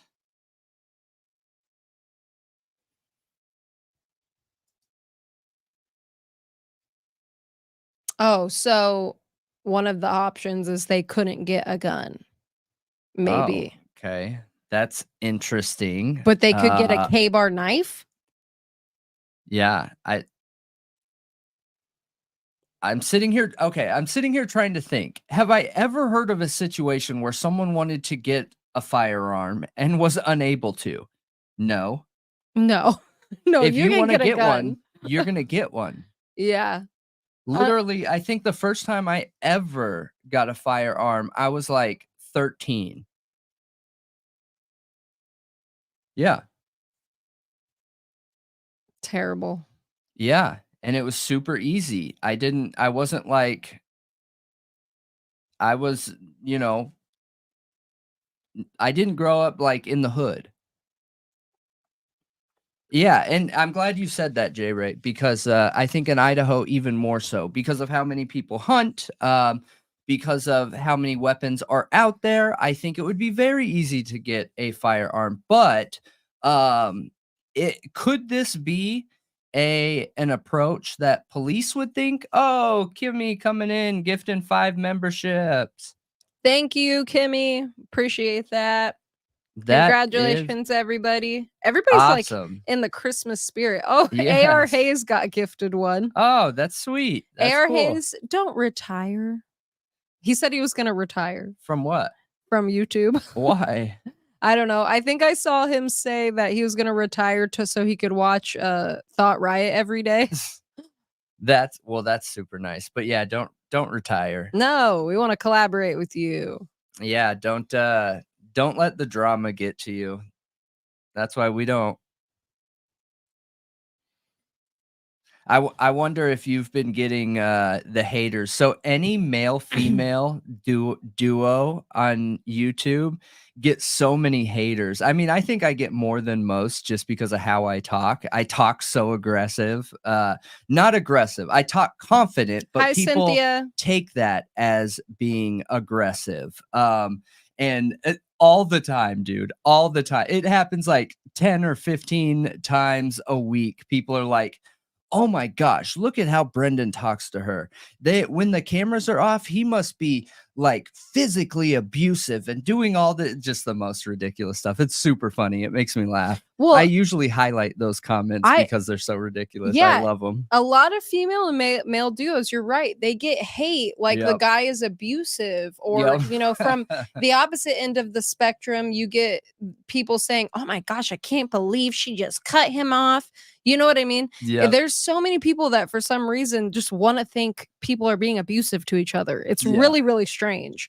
But I know, It's probably just dude, farming. Bob Mata just talked about that with him and his wife, that people were hating on him for the way he talks to her. And I was like, in his live earlier today, I was like, gosh, but he's I feel like he's not, Dude, it makes sense with me. He's so soft. It makes sense with me. I can see how it makes sense with me because of how many people I encounter that when you're confident, like truly 100%, it doesn't matter what someone's going to say in front of you. Some people for some reason take that as like aggression. Like I'm being confident because I feel something negative about the person in front of me, and it's totally not that. Like sorry, but you just don't matter. It's not that I feel something about you. It just doesn't matter what you do, you know? Yeah. So thank you so much, Kimmy. That was nice of you. yeah, that was super nice. Super nice. Sorry, my tangent, but Right, yeah, the Socratic method, that's why we get hate, Ian. But, he said he gets 300 hate mails a day, even people calling his wife's work. I'm sorry, that's Yeah, disgusting, that's and awful. that's probably because of one very specific person, and it sucks. Yeah. People who do that are just nasty. Like, you don't I don't have time for you if you're like that. Yeah, I don't know who you're talking about. Not interested in knowing. Yeah, it's all drama, and it's not worth anybody's time at all. Let's get back to Papa Rodgers. So, um, I don't know about that one. I mean, I don't know. Do you feel like a cop would even say that? Like, if you're thinking about the theories of who it could be, do you think them talking about, like, somebody not being able to get a gun, like, I don't know, that it's off to me, like, they couldn't get their hands on a gun? Like, who do you think that fits? If we're creating 3 profiles, BK, law enforcement, or like a sleuth, like a local sleuth. I think we should classify each one of these into one of those categories, one of those profiles. Yeah, I think that's a really good idea to do that. I don't know which profile that fits though. I don't know because I feel like if I'm looking at this situation and I feel like almost anybody is able to get a firearm if they actually want to get one, then any of those 3 people that we're talking about would feel that way too. The only option that I feel like they wouldn't be able to is, yeah, yeah, Danny. No, no, no, you're right. I'm talking socially, not legally here. So, Oh, legally, yes, obviously, yeah, when I was 13, I couldn't have had a gun, but I did. right. Felons are not allowed to have guns, but they do. Yeah. You know what I mean? Now, socially, it's very easy to get one. It is very, very, very, very, very easy to get one. So why would somebody specifically ask if they could have got one or not? I don't know. Maybe they were trying to whittle down whether it could have been a felon or not. And that could just be a think tank, that could be that they have multiple people in Yeah, anybody can get a gun. yeah, Anybody. CH, I agree with you. They are all questions that I think somebody could or would ask. But to be fair, one of the 3 is somebody that is interested in true crime. Or no, we took that one off the 3. A local interested in true crime, right? Yeah, I don't know. I think anybody interested in true crime could ask these questions. Yeah, so local interested in true crime, a cop or Kohberger. Oh, so now we have 4? No, that's 3. Okay, Kohberger, cop, or a Local local interested in sleuth, Yep, like a local true crime sleuth. sleuth. Yep. Yep, I don't think some of these details would be able to be known if it wasn't someone local, but maybe, I don't know. Yeah, I think if they were following the media really closely, because we have found even things from people that are local that, you know what I mean? I think a lot of people found stuff like that. So, oh, anonymous man just coming out of nowhere anonymously, gifting 5 memberships. Thank you so much. Oh, that's awesome. Anonymous man coming out anonymously gifting 5 anonymous subs. Appreciate that very much. Congratulations and welcome to the Thought crew. Riot. Yeah, We are all Thought to Riot. Theta Rho Pi. Yeah, it could totally be the actual perpetrator, but the It only could be. reason why I'm not adding that to my 3 is because in the premiere video, we were able to prove that the main posts that most people are up in arms about right now were talked about before Papa Roger posted them. Yep. So, did the ender stop at 4 out of exhaustion, convenience, or a lack of knowledge. And when I was thinking about this case, when we were talking about it, there was something with this question that out of exhaustion, convenience, or lack of knowledge. That's an intimate question. And that one can make me feel a little bit strange. Everybody has been asking this question the whole time. Why did Dylan and Bethany survive? Especially Dylan. Why did Dylan live? Yes, but everybody's been asking that. What's interesting here is that's not what Papa Rodgers is asking. Papa Rodgers is not asking, why did two people survive? Papa Rodgers is asking, why did more not get ended? Right. So the layout of the question, I think, is a sign. It's a key, where most people are asking, why would these two still be alive? When I understand it's the same way, like it's the same question. I get it. But it's focusing on the crime itself, which makes it strange. Why did he stop? Yeah. Yeah. What is I get what you're saying. But I have seen who was talking about this a while back. It was on the 48 hours one, right? Where there was an expert talking about it. There was some kind of person, it was an expert. I'm trying to remember who exactly it was who literally posed this exact question, which was interesting. Yeah, I'm not. I think it was 48 hours. And thank you, AR Hayes. We really appreciate that. Yeah. So you're awesome. Yeah. So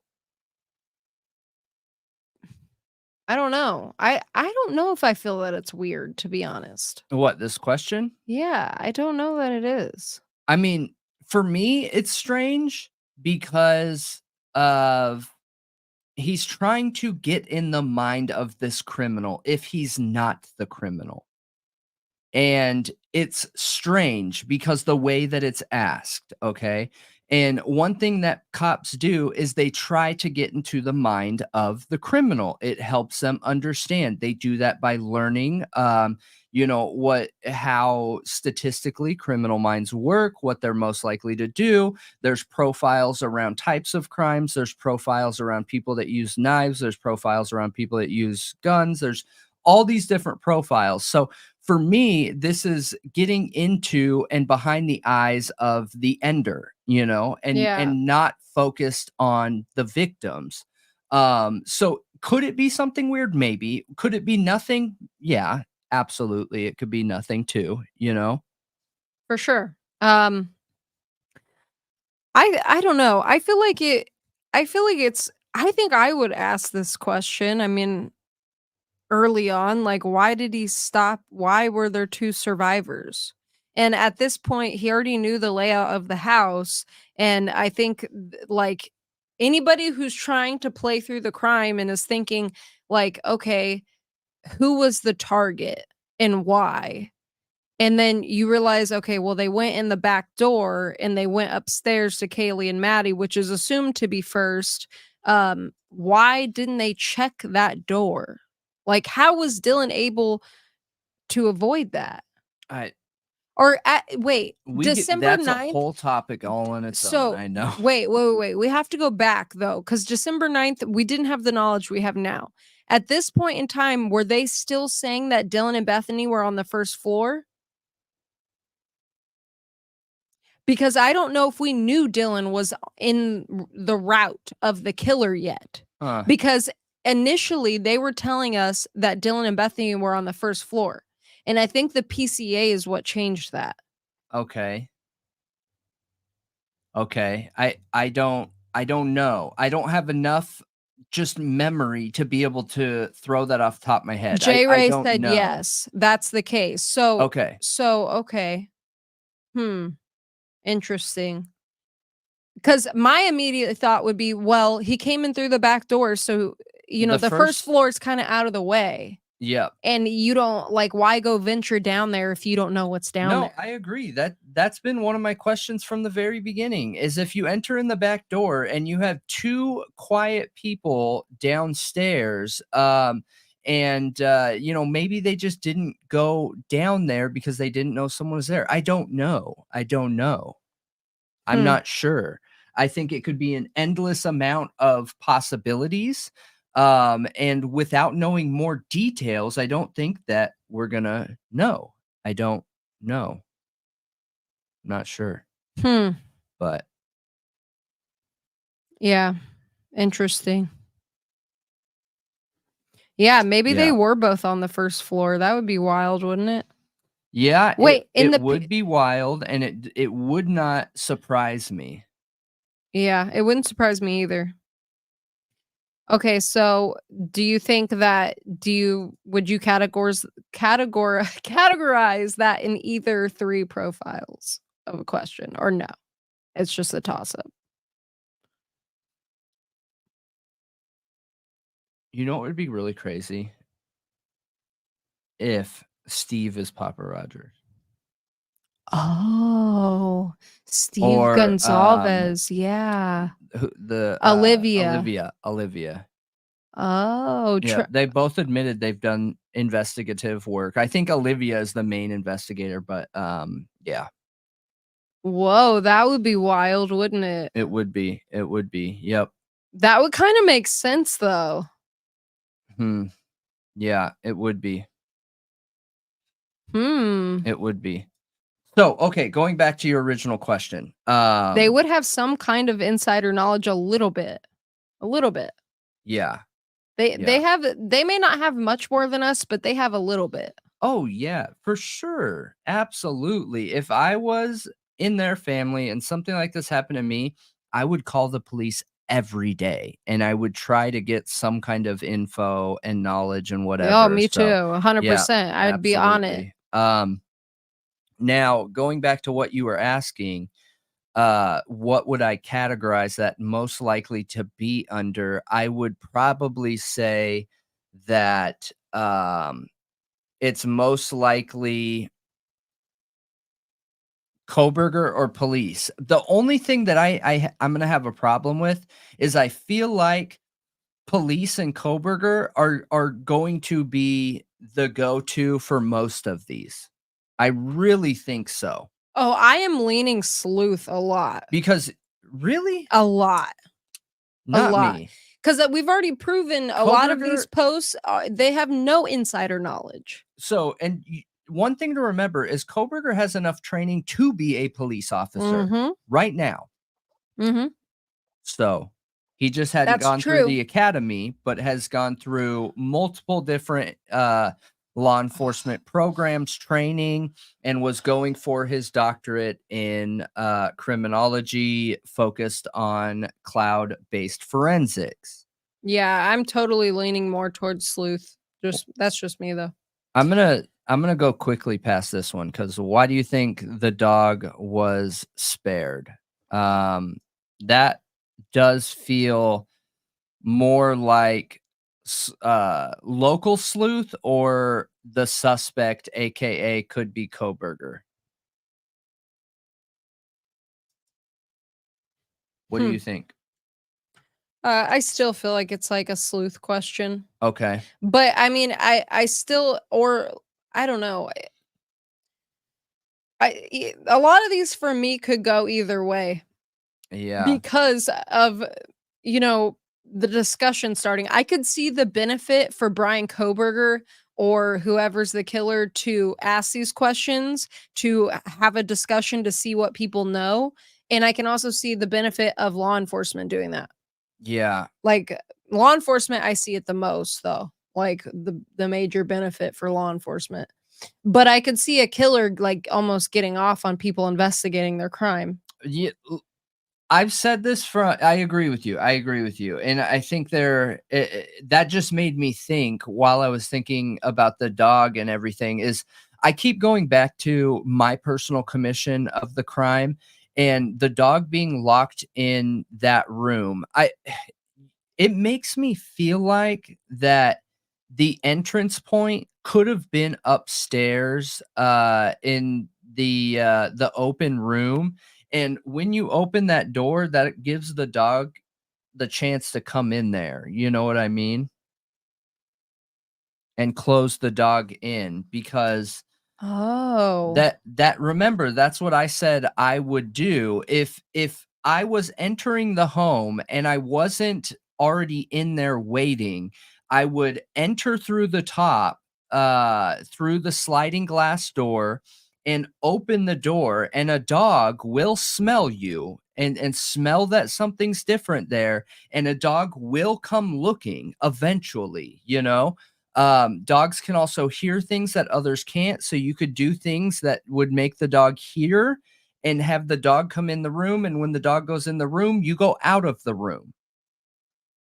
You know That what I mean? no, that totally makes And sense, then you yeah. you close the door behind you. How would you So, know there is a dog? I mean, I don't we think there's any way to do this without having eyes on this house beforehand. Oh, yeah, no, No I think you way. had to have intimate knowledge of the home for sure. Yep. Yeah. But could that intimate knowledge have been gained online? You know how many postings there are about this house now, today, right now? Now think of what it was online before. So, part yeah, I There were see a what you're lot of saying. walkthroughs through a lot of different realtor companies because this was a college Yeah. house, not a long-term renter, Mhm, you know? mhm. I mean, there was definitely yeah, okay. I mean, yeah, you would know there's a dog if you were stalking the house at all because they would be taking it out, you know? Is it I don't think there's any way to do this without intimate knowledge. The No. only way I think a crime like this could happen without intimate knowledge is if it wasn't planned.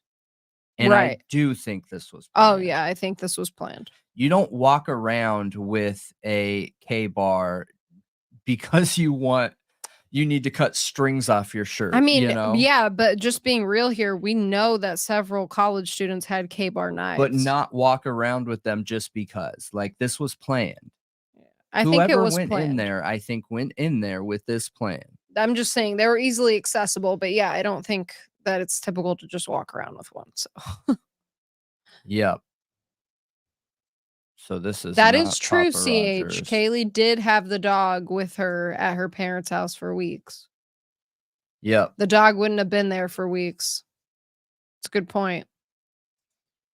But maybe the dog just came running to the open door though, you I know? If I'm they went telling through you, that way, yeah, a dog would. they would. A dog is curious. It's gonna come looking. It's gonna come I looking. kind of have always wondered if that post, the picture that we see of the Idaho 4, of all the roommates together on the last day, you know, that they were alive, I kind of always wondered Who if took it? well, for one, who took it? But yes, number 2 is did that alert somebody? Like, "Oh, they're Yes. all together. She's in town." Yeah. Regardless of who you think the suspect is. Yeah, I think so, depending on who the target was. You know, that target is really important. Considering that Kaylee was the most hurt from what we've heard, and that they posted a picture on she posted a picture of her and all the roommates letting everybody know that she was in town that day. I don't know, like, that's Convenient. kinda convenient. Yeah, I agree with you. I agree with you. Mhm. I agree with you, and it's really strange, and, yeah, I know Dylan invited Kaylee to that party. Now, there's a little bit of speculation within that, though, where Dylan didn't invite her back to Moscow, that she was already coming back to Moscow, but Dylan invited her to be the plus one while she was there in town. I Mm. don't know. I do not have evidence one way or the other. I have seen the post where Dylan says, you know, this is my plus one. But I just don't know if that prompted her to come back to town or if the plan to come back to town was already there. So making her Dylan's plus one was just convenience. You know what I mean? Is But yeah, another one with body placement here. And this must be where I initially heard. I don't know if you guys remember this, but some of you that have been with us for a while will remember there was a few weeks where I believed that Ethan was found here in the hallway. I no longer believe that, or I don't know one way or the other, but it doesn't seem like that based on all the firsthand accounts of the officers. All the officers' findings of who they encounter first, walking from which direction, are very clear that it's not Ethan first. Hey, if you guys are having any problems in the chat, please just, tag us and let us know.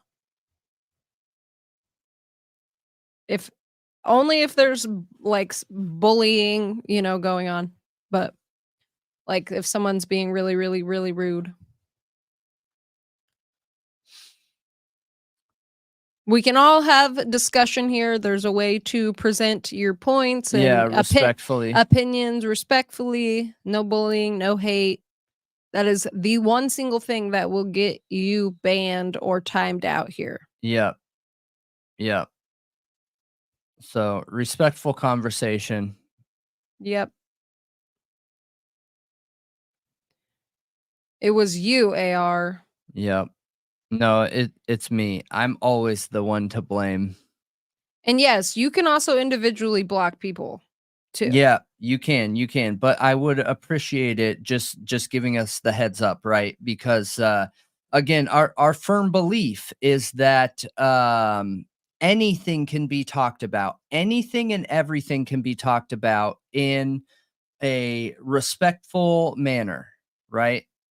Yeah, and we want people of all different opinions here. We've Yep. talked about that to the nth degree. Yes, absolutely. Absolutely. So we'll keep an eye. I appreciate that, you guys. I appreciate that. Yeah, I would rather take the blame. I actually like when I actually like reading the comments where people are trying to be offensive.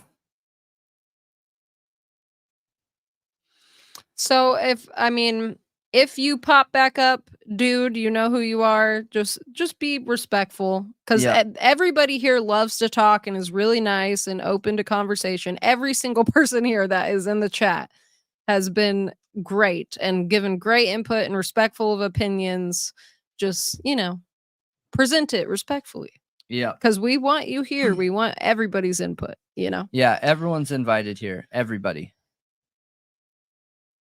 Okay, so body placement, and I feel like I just made the statement about that, and we're going through this kind of slow, so I'm going to move to the next here.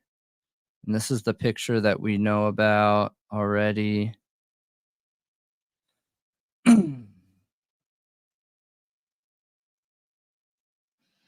Yeah, we've had other chatters come in here and have a really hard time at first, but then they Yeah. realize like everybody's open to everyone's opinions here. Yeah. Just it's your presentation. That's what it is, really. Yeah, just so everyone's clear, that was the warning that we just gave. So since we gave a warning, then if it happens again, we'll take care of it. So Yep, just a warning. I'm not gonna sit here and talk about talking about so from the warning time we just move forward Yep. with the conversation, and then if it happens again we'll take care of it. All right. Okay, so do we think the ender took anything from the house? See, this is an interesting one that I've seen a lot of talk on. Like, what is there an assumption there within that question that something was taken? I agree. Because I believe there's a reply later on. They probably have it posted. It's probably going to play in a minute. That they do think. I think Papa Rodgers said that he does think they took something from the house. Okay, well then this is something we actually need to look at the comments on, because this is a weird question. The reason why this is a weird question is there's no way to verify. Oh, 333. Have There's a good no night, way. AR. Yeah, have a good night. There's no way to verify this, meaning this is a question that I don't believe could help the investigation. And at this point, there's still speculation up in the air whether Bryan Kohberger was the on the radar, on the police radar or not. Hmm. I understand that people believe on the 29th that um on the 29th that Bryan Kohberger was already on the radar, but others think it was later. Yeah, yeah. I mean, there's that speculation because of Bill Thompson's comment about feeling safe with students being there, because of what he knows. And then there's questions about whether or not he was on the radar, like about early to mid December is when a lot of other people think that he was on the radar. Yeah. Yeah. I personally believe that it was late November, early December. Yeah. That's my personal belief. But I don't know for sure. I have no way of knowing really. Yeah. Yeah. And I think that's what's important about this question though, is there is no way to verify that question. There No, is no not way. yet. Yeah. He He was charged with burglary, Mountain Mama, yes. They claim in the PCA it was November 29th. Oh, really? Did we miss that? Wait, in the PCA they claim that Kohberger was on the radar November 29th? Yes. Oh, CH said the same thing. Sometimes I think CH and JRA are the same people. Yeah. No, it's easy to get dates mixed up in this. So, yeah. So I'll take that as fact from you guys. That must be what it is. Um, but going back to, there's just no way to verify this information one way or the other. Hmm. So what benefit would this have to an investigation? Well, I mean, there was, I guess, Coffindaffer actually came out and said that he there was an ID found in like a box that was connected to one of the victims. And that since has been like I assume she is claiming to have some kind of personal inside knowledge from investigators Yeah, because there's there's nothing nothing to that there is though. nothing official. Yeah. Absolutely nothing. Besides the list of items taken and there was IDs found. Yep. But it doesn't state anywhere whether or not they were connected to the murders at all. Yeah. But then why take them? It almost makes me wonder, did Kohberger have a bunch of fake IDs? I don't know. Why would he have a bunch of IDs? Were they all his old IDs? And if that's the case, why would they take those? I mean, What's the point did they have drug dust on them? I don't know. I don't know. Yeah, It it could was the search warrant. Mhm. it could just be a bunch of old IDs. I think it's important that we pay attention to the fact that it's been stated in court that there is no connection. If there was an ID found there, that statement wouldn't have made sense. That is a blaring, massive red flag of a connection. You know what I mean? Yeah, I feel like that Clearly obvious. So, I feel like it would have been stated in the search warrant, but maybe not. Maybe they didn't. Maybe they wanted to keep it close to the vest for some reason. oh, I don't know Because why. they knew that would go out to the public. Yeah. I think Jeff had a question for us. Would you like to read it? Yeah. Do you know where it is? No. I think it was a question about undergarments, is what you asked, Jeff. Um, what are some comments regarding that question? I have a guess. Undergarments. Okay, that he took undergarments. I mean, if it is motivated in that way, then Yeah, I think that's a huge possibility. But we don't have any evidence of that, do we? At all? Like in any of the search warrant where they show like everything that was taken, were there any undergarments?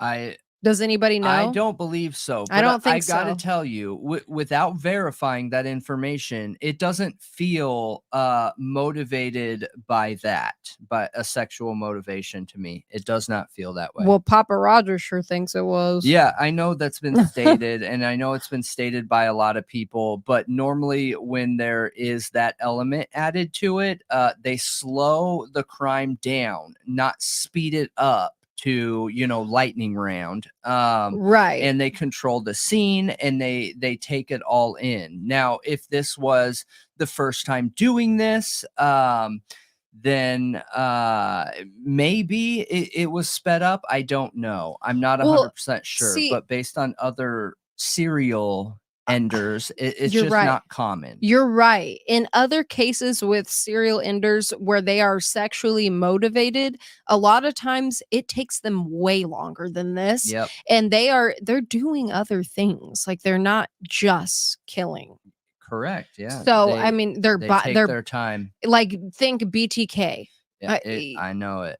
think Danny Rolling. I mean, but he took time, even if he didn't do anything to them physically, he posed to them in very lewd ways. Yeah, Like suggestive ways, yep. and made it look a certain way. Like I feel like if that element was here, it would make it doesn't fit with the speed of it. Yeah, I think what Heather said is really important though, that that could have been the original plan until there were two in the bedroom, then plans change. I Yeah, but agree with you. I think that could be the case too. However, two more make me question that though. Two more without a fifth. I think that's really important because when adrenaline's going, I don't think that you would be too exhausted to keep yourself from prison to the point where you're like, oh, I wanted to make sure no one saw me, but I'm so tired. I just can't get this last person. Like, I just don't see that happening. yeah. So the thing is I feel like the only way to commit this crime was to stalk the house. So I feel like they would have known other people were there. So I don't think they ever had the plan of staying there for a long time. And I think Kimmy's comment is possible that they did it quick, got out because that's the smartest thing to do to not get caught, and then later went and like thought about it. But I The don't the know. the aggression though, it doesn't match. And I'm glad you said Danny Rolling, because Danny Rolling was not like this. No. I understand that he He used took a his big time. knife. I understand that he would break and enter or burglarize in this manner, but he took his time and he staged bodies after in very sug- suggestive in that manner of way. And that didn't happen here. This, based on Yeah. everything what we've heard from the damages, was very fast and angry. Oh, Pebbles. Everybody has been asking about you, Pebbles. Everyone's like, "Where did she go?" I hope you're well, but good to see you. Um, so you don't think there's even a chance that they went and later thought about it? Um, may I don't know. I don't think there's a chance that it's sexually motivated. Yeah, I have a hard time with it, being that. I have a hard time with that idea just because of the speed of it and the rage, and, I don't know, I just feel like if you were motivated in that way, you would pick an isolated target, Yeah. not a house full of people, like, full Yeah. of people. Yes, I agree. I agree 100%. But we don't know the details of it, Well, so I'm not willing to say it's not possible, but I do feel like it is aggression and rage and, you know, anger, offense. Yeah, I think it's rage motivated, but here another thing is we know from what the police said in their press release that there was no evidence of SA at all. They came out with that officially, Well, so yeah, it can't happen in that amount no, of it time. couldn't. Mm-mm. So, not with the amount of people there, it literally is not possible That was everyone's with the initial current thought. storyline. That's everyone's initial thought though, with these young, attractive girls is that that would be the motivation. That's Yeah. everyone's first thought is that it's like, you always look at a lover, you always look at somebody who is, wants them but can't have them, some kind of relationship, Yeah, I agree with sexual you. I think motivation. that That's the go-to. yep, yep. I agree. I agree. 100%.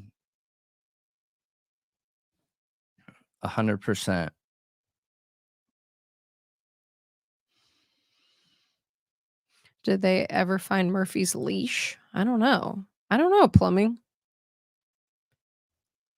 I'm wondering why you're asking that. Why that's important. Do you think that's important? Some owners don't really keep their dogs on leashes if they're well trained. So, Yeah. Yeah, that's interesting about the leash. I'm not sure. I didn't even know if they were looking for the leash, to be honest. So, um, yeah, I don't know. Okay, so I think this is what he was talking about here, though. Hang on. Let's see the comments. oh, like they took the leash? Oh, Do you? I do. Yep, I do. What do you think the height and the weight of the ender is?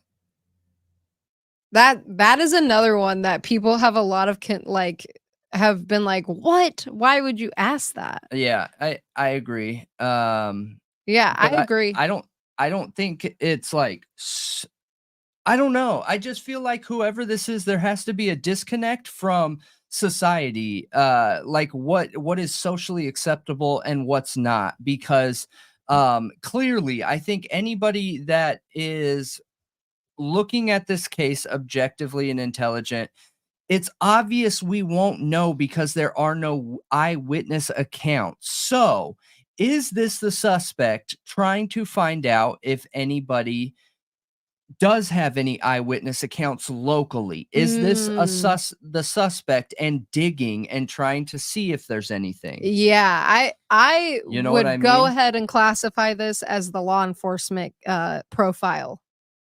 Yeah.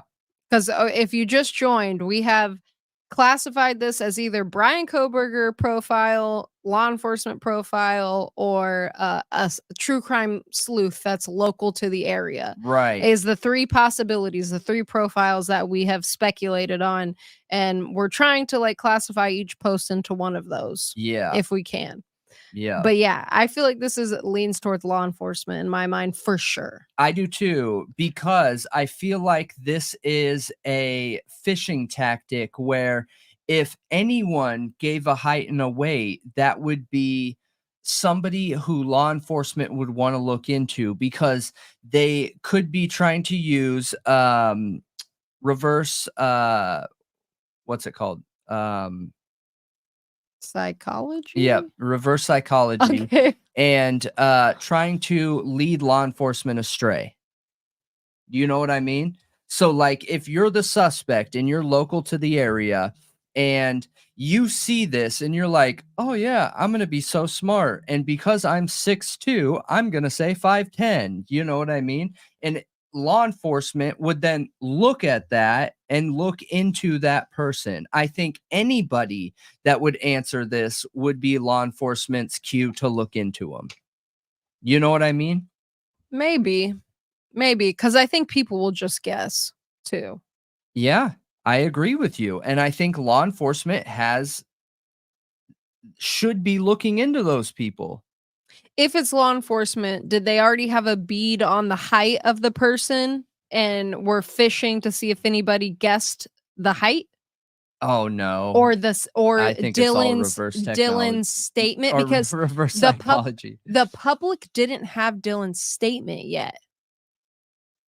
Yeah. Only law enforcement did. So would this be fishing to see if anybody had inside knowledge of Dylan's statement? That's kinda tin hat because what's the benefit? To see if information's If they can leaking? sell a fake idea? I don't know, maybe. Because at this point, I would assume that their goal is an arrest, not to find out if Dylan is talking. I could be wrong, What if they but were this still is a small what if they were still investigating Dylan a little bit? I mean, like, secretly investigating, Yeah. right? Maybe, I think it's possible. Um, but to me, it just feels like fishing. I think they did a background into anybody that answered this, including people who are answering it just to be dum-dums, you know? Yeah.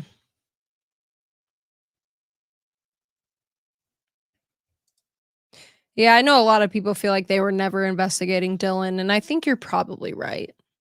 Yep, I agree. Here's another one that's super strange, right? Yeah.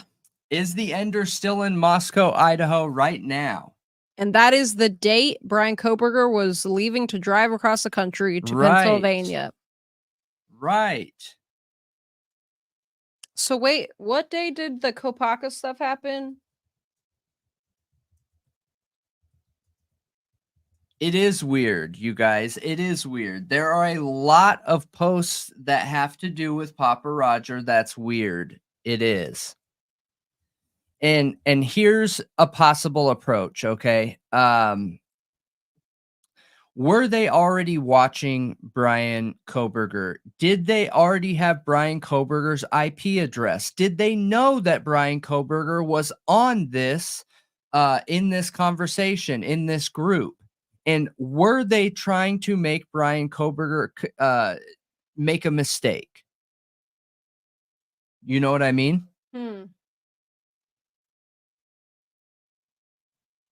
December 15th. So WSUPD identified Brett Boyd, Sergeant Brett Boyd, as the officer who used deadly force in SWAT standoff that killed 36-year-old Brent Lee Kopaka on December 15th. Wait, is that the date they identified it or the date that it And happened? I do think so, Elliot. I think that law enforcement, if this is law enforcement, right? So we've been talking about three potential profiles here. That if Papa Roger is somebody that has any connection to this case, I do believe there's a possibility that it could be Bryan Kohberger. I do believe it's a possibility that it could be law enforcement, and I do believe that it's a possibility that it could be somebody locally that is interested in this or has buy-in into this crime in some way or another. So if this is law enforcement, which quite a few people believe it is, if this is law enforcement, I do think they would post a question like that and then look into the background IPs and everything of anyone who would answer that. Anybody, because you don't know if it could be one of two things. If they think they have a serial ender on their hands, they get off by getting as close to the case as they absolutely can be without getting caught. Or you could have somebody that's answering this and trying to what they believe is throw cops off their trail, right? Both of them I think are important to look into, and I think it would be a toss up what no matter what direction it goes. Yeah, it was December 15th.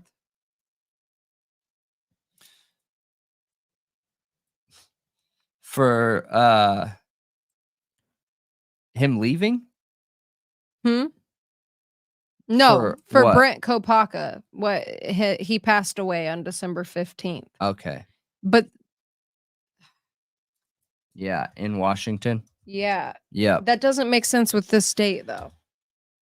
Because didn't the Kopaka stuff happen before Bryan left? Yes.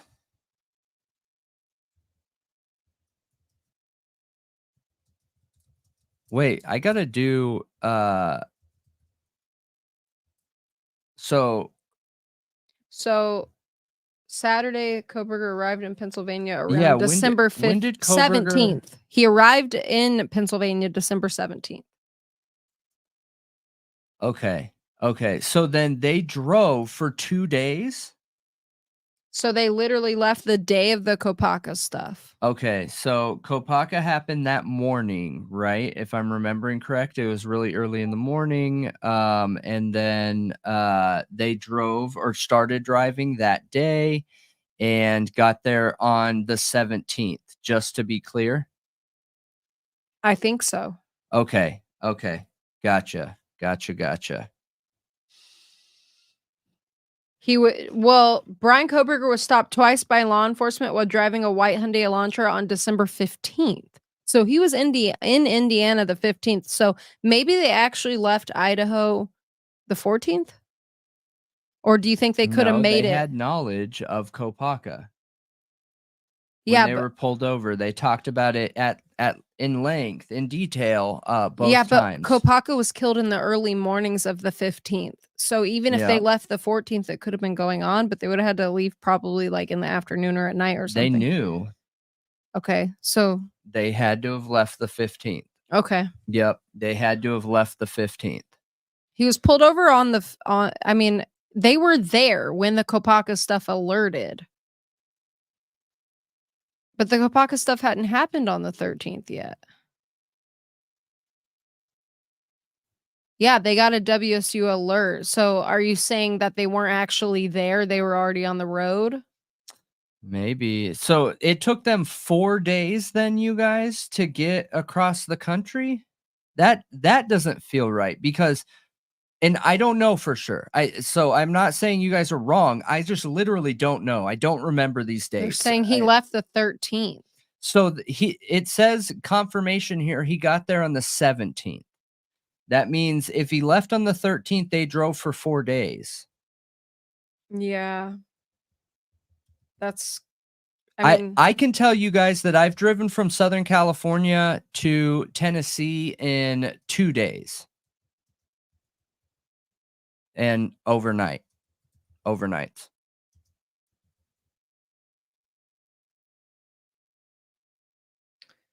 it's a 37-hour drive. If you're driving it straight without stopping, it's 2,545 miles Okay. from Pullman, Washington to the Pocono Mountains.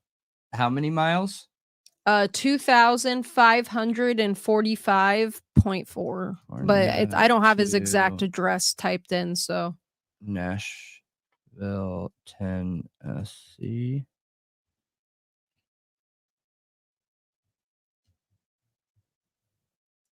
I just want to see in comparison because that's probably the longest drive that I've ever made you before should just for a put concert. Los Angeles in there. Okay.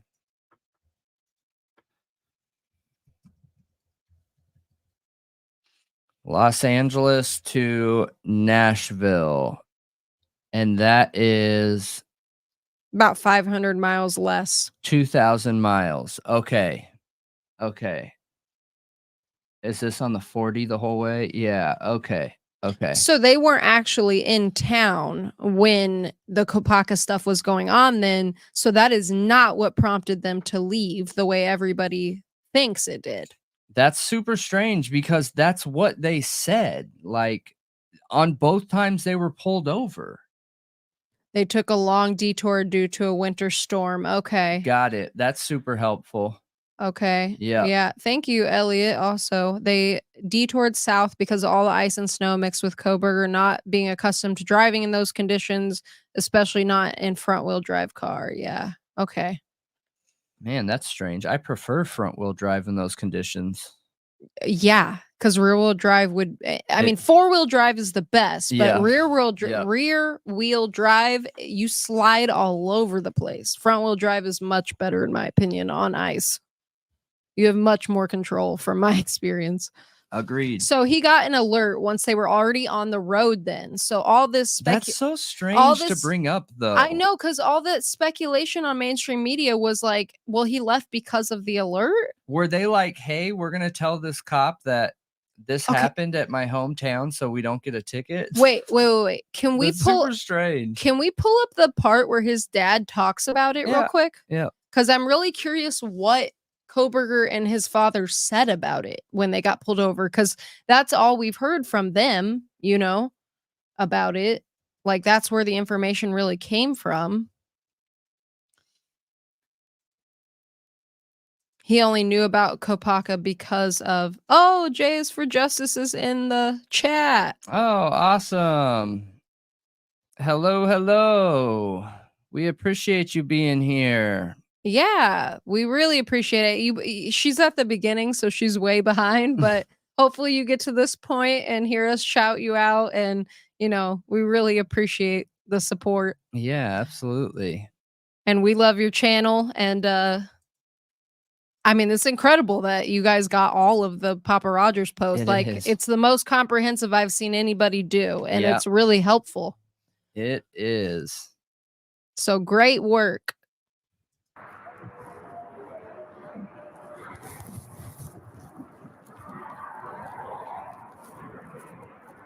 Hello. How you doing? How y'all doing today? Good. Take a look at your driver's license real quick if I could. See, he's right up on that van, man. He was right up on the back end of that van. Pulled you over for tailgating. Is this your car?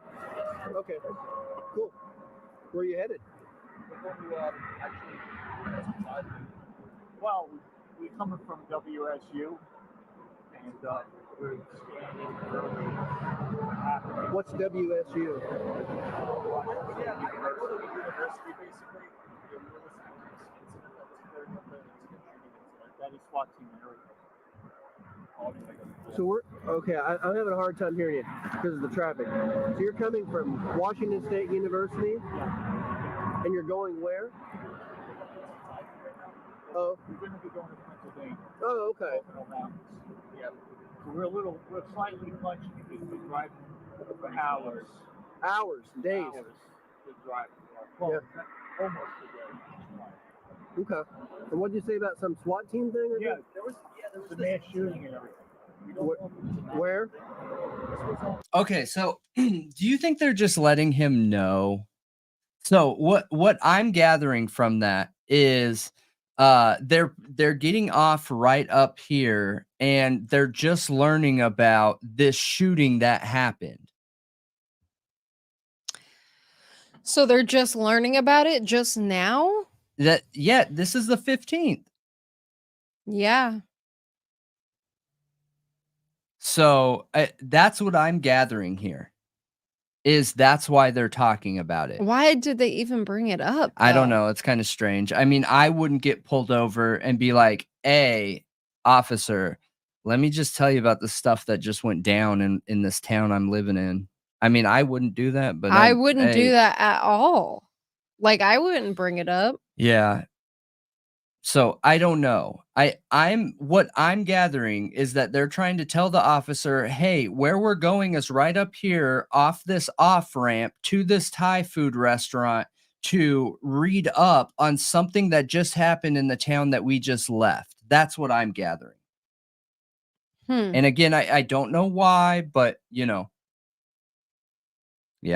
Maybe they're just uncomfortable. Maybe they're just like, I don't know, I don't know. Yeah, maybe they literally just found out about it and are like, whoa. Shocked. Yeah, like, we were just learning about this. Maybe it's kind of like an excuse of why he was following too close or wasn't driving well, which, it's arguable if he was driving too close in at least one of those body cam footages, because it looks kind of far away from the dash cam. It doesn't look like it's that close. Yeah. But yeah, maybe it is like kind of an excuse. Like, oh my gosh, we just found out about this. Feel sorry for us. Yeah. Like, yeah, nervously blurted it out too. That's also a possibility. But yeah, when I've gotten pulled over for like going too fast or whatever, I have definitely like told the cops like a lot. And that is because they asked. So the cop didn't ask here, but I know that a lot of times when I've gotten pulled over for going too fast or something, they'll be like, "So where are you going?" Okay, yeah, why? Where are you coming from? Yeah. Like they ask a lot of those questions, so maybe it's natural, like I'm gonna watch the if other you one know too. that, So if you know that to like, I don't know, just start talking. I don't know. yeah, I don't know. To be honest. maybe we're just trying to figure out the why. I don't know. I mean, don't know. one So. time when I was talking to a cop and telling him where I was going, I was in college and I was going to one of my parents' house for the holidays. And I was going 20 over and they decreased it to 10 so that I wouldn't have to pay a bigger ticket after talking to me because I think he felt bad. I was like a college student and like a young girl that he was just like being nice. Yeah. And knew I was going home for the holidays. He was just like being nice. Yeah. Yep. So Yeah, and they said that they were driving for days. Yeah, good call out, you guys. Good call Yeah. out for sure. Go off the state, please get your license and registration. Remember, I stopped you when you were driving by me there. You're a little too close to the back of that semi. One car continue in the back of this trailer. I'm about one car going 10 miles an hour, so I'm going 60 or 70 miles an hour. About 6 or 7 cars.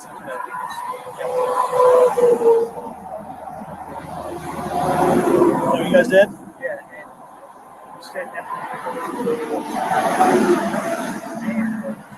So.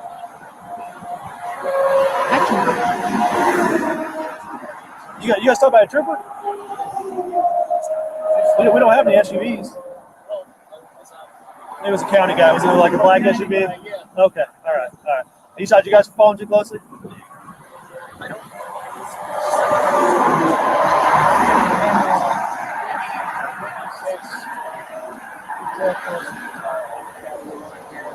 Okay. Today? Well, I'm not going to give you guys another ticket or warning if you just got stopped. Just make sure you give yourself plenty of room, okay? So like I said, it's all about how fast you're going, okay? Yeah, so they just said it right there. 10 miles an hour. They were just something with what happened at WSU. So interesting. Yeah, it's really hard for me to hear that. Like I'd have to listen to it with headphones on because it's Yeah. really hard to hear. But Jays for Justice said, "I love your vibes here. Thanks for the warm welcome." And no problem. We appreciate that. Yeah, we appreciate you stopping by. For sure. Jays for Justice podcast. Okay.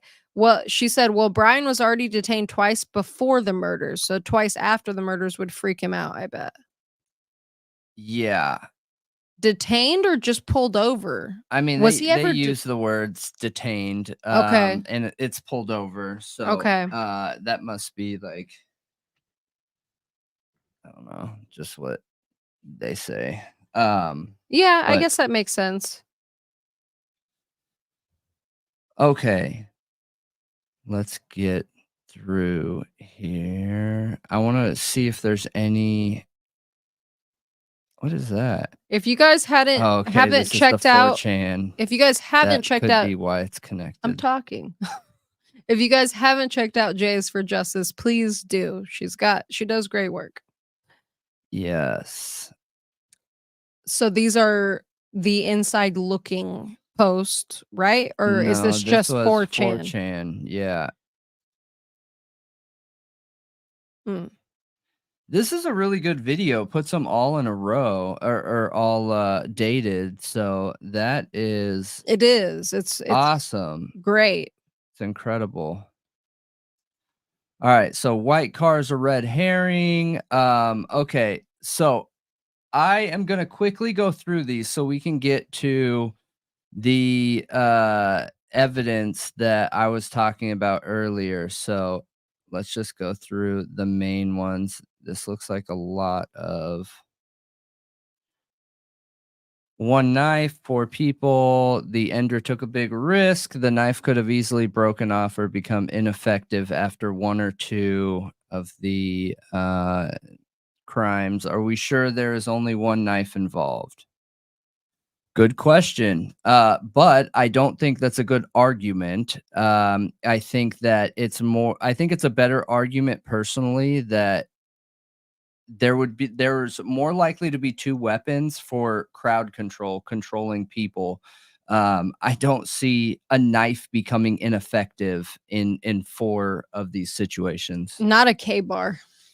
Um, If it's a Most, I mean, if it it's would a have to be a flimsy knife, you know? oh, with a K-bar knife that's specifically made for combat, and if it's a legit one, not a knockoff, from what we've been told by, people in the military, Michael in the chat and others, like it would last.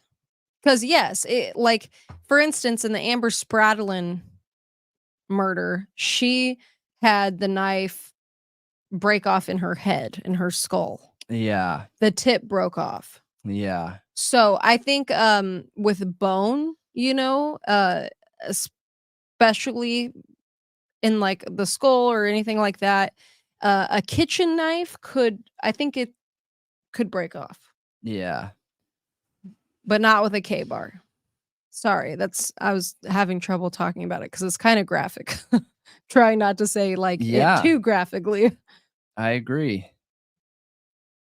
If the door was left open or the heat wasn't on, are we sure of the timeline? Or, okay, how did the person leave the scene?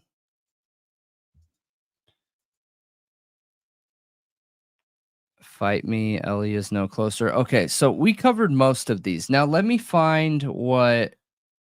Okay, that one too. The dysfunction.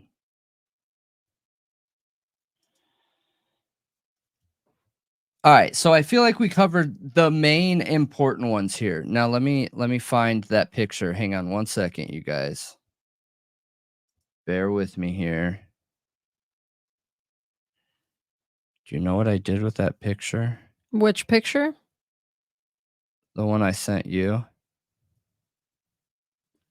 When did you send it to me? Today? No, I think 2 days ago. Because I can probably find it and send it back to you. Yeah, hang on one second.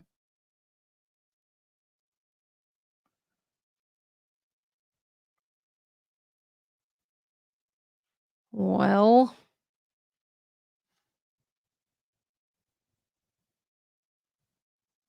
Okay. you got it? Yeah, I have no idea if this is legit. Someone totally could have made this up. So just remember that. Okay. Remember, somebody could have made it up. Yeah, like clout chasing. But it's out there and I thought I would share it with you guys. So I have no idea who this person is.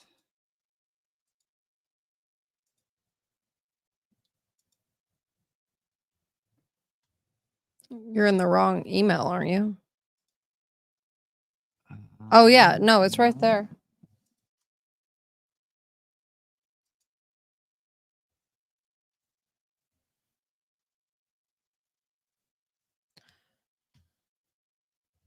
I don't.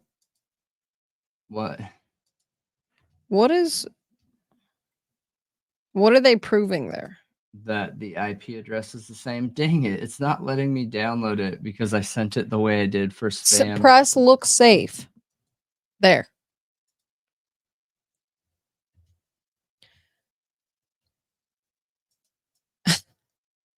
Oh, gosh. What?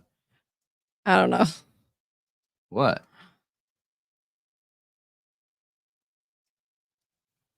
What?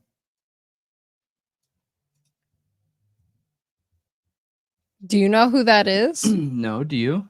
Yeah. What about it? Is it a troll? The creator. Okay, but is this a troll or something?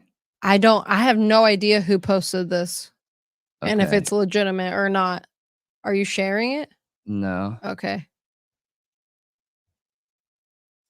because I don't know anything about it. Somebody sent it to us, and I don't know anything about it. So who is that? You want me to explain all of that? I mean, can you give a rundown? Because what we're looking at here, you guys, is somebody sent this over, and what it's showing is a comparison between whoever this Justin person is and Papa Roger. And I just don't know who this is. So and it's giving the IP and MAC ID and saying that it's the same. Now, I will tell you that I have some concerns about it because this is not verifying that this is directly from the computer's code. Okay, so this could be edited, this could be adjusted. I could very easily upload this into Photoshop and edit it. Okay, and I think that's really important to highlight and note. Wait, So I just want to be clear with that. you guys can see it now, right? Yeah. I don't know I don't anything about them, you I guys. So yeah, I don't want to go too far into it. okay. Yeah. They're a content creator that have made a lot of claims. I think Lana had him on at some point for an interview. Okay, so he's a clout chaser. That's why I was asking, because when I brought it up, you made like you responded in a way where I could tell something was up with it. I don't know who this is. Okay, so I don't know nothing about it, Yeah. but it sounds like it's not true, right? Well, it could be. It could be, but I don't know how it could be. Is this a true 'Cause crime creator?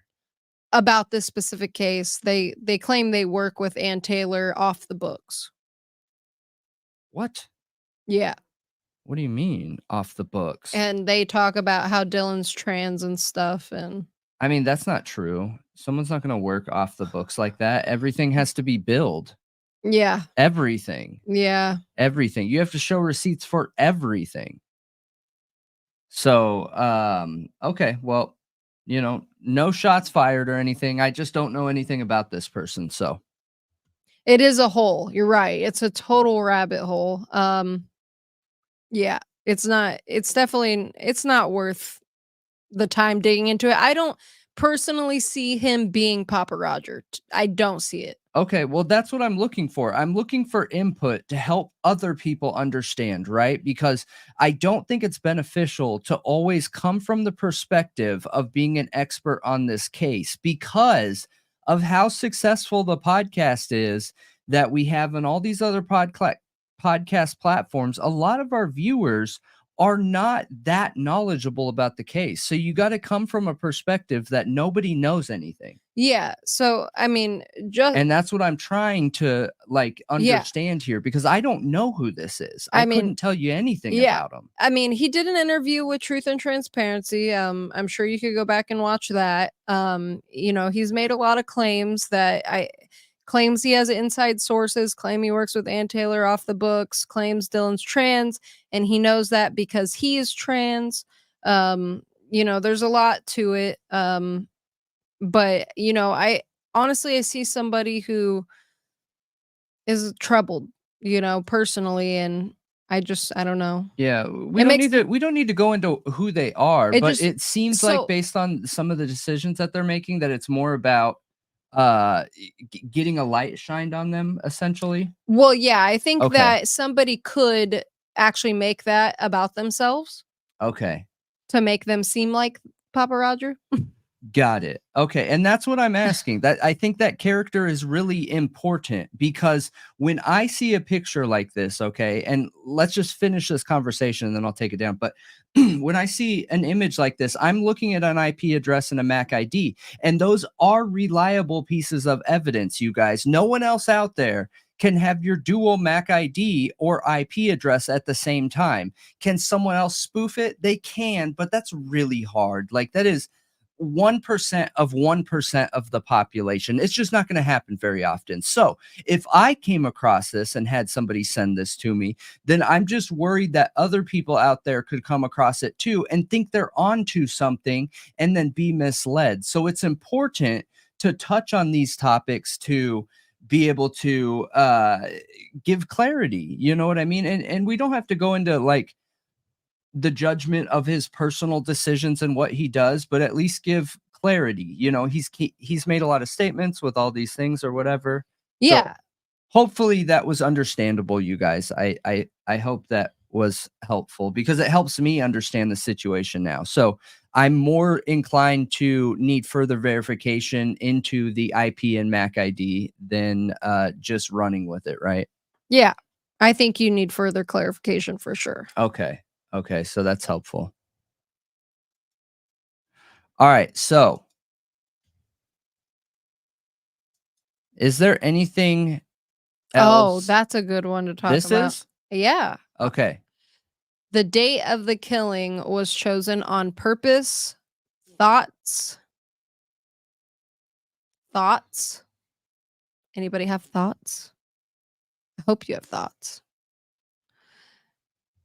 Yeah, Yeah, I don't think Justin is a bad person. I think he is just, you know, a troubled person, like, you know.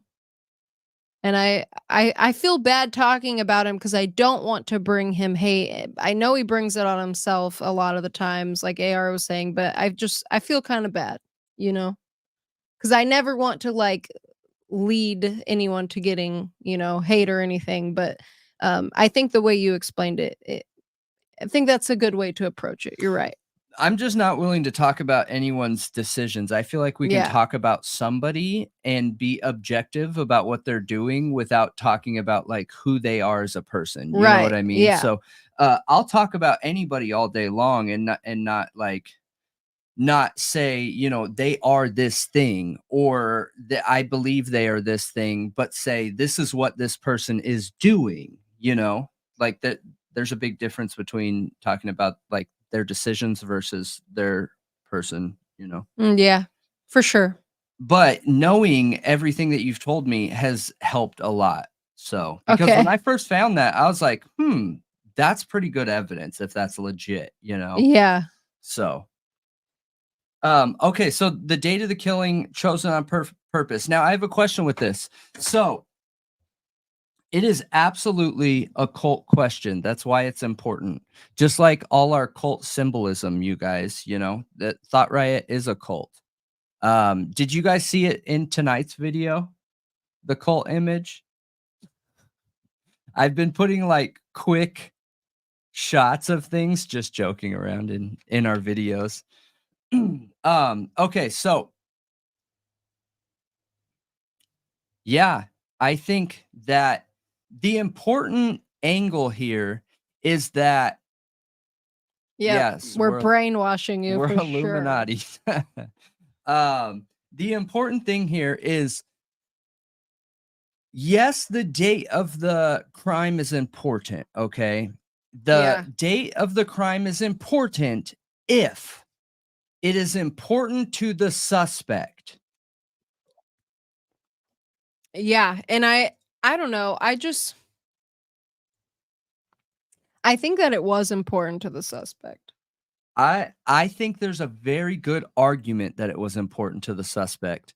But yeah, that's funny. You weren't seeing things, and if you look on our Twitter or X, people literally called us out for it. I thought it was super funny, and I was like, I'm gonna keep doing it. But so I will put like a cult symbolism image in there for a half of a second. So while you're watching one of our videos, all of a sudden it'll flash across the screen for like a half of a second. But anyways, there was one tonight.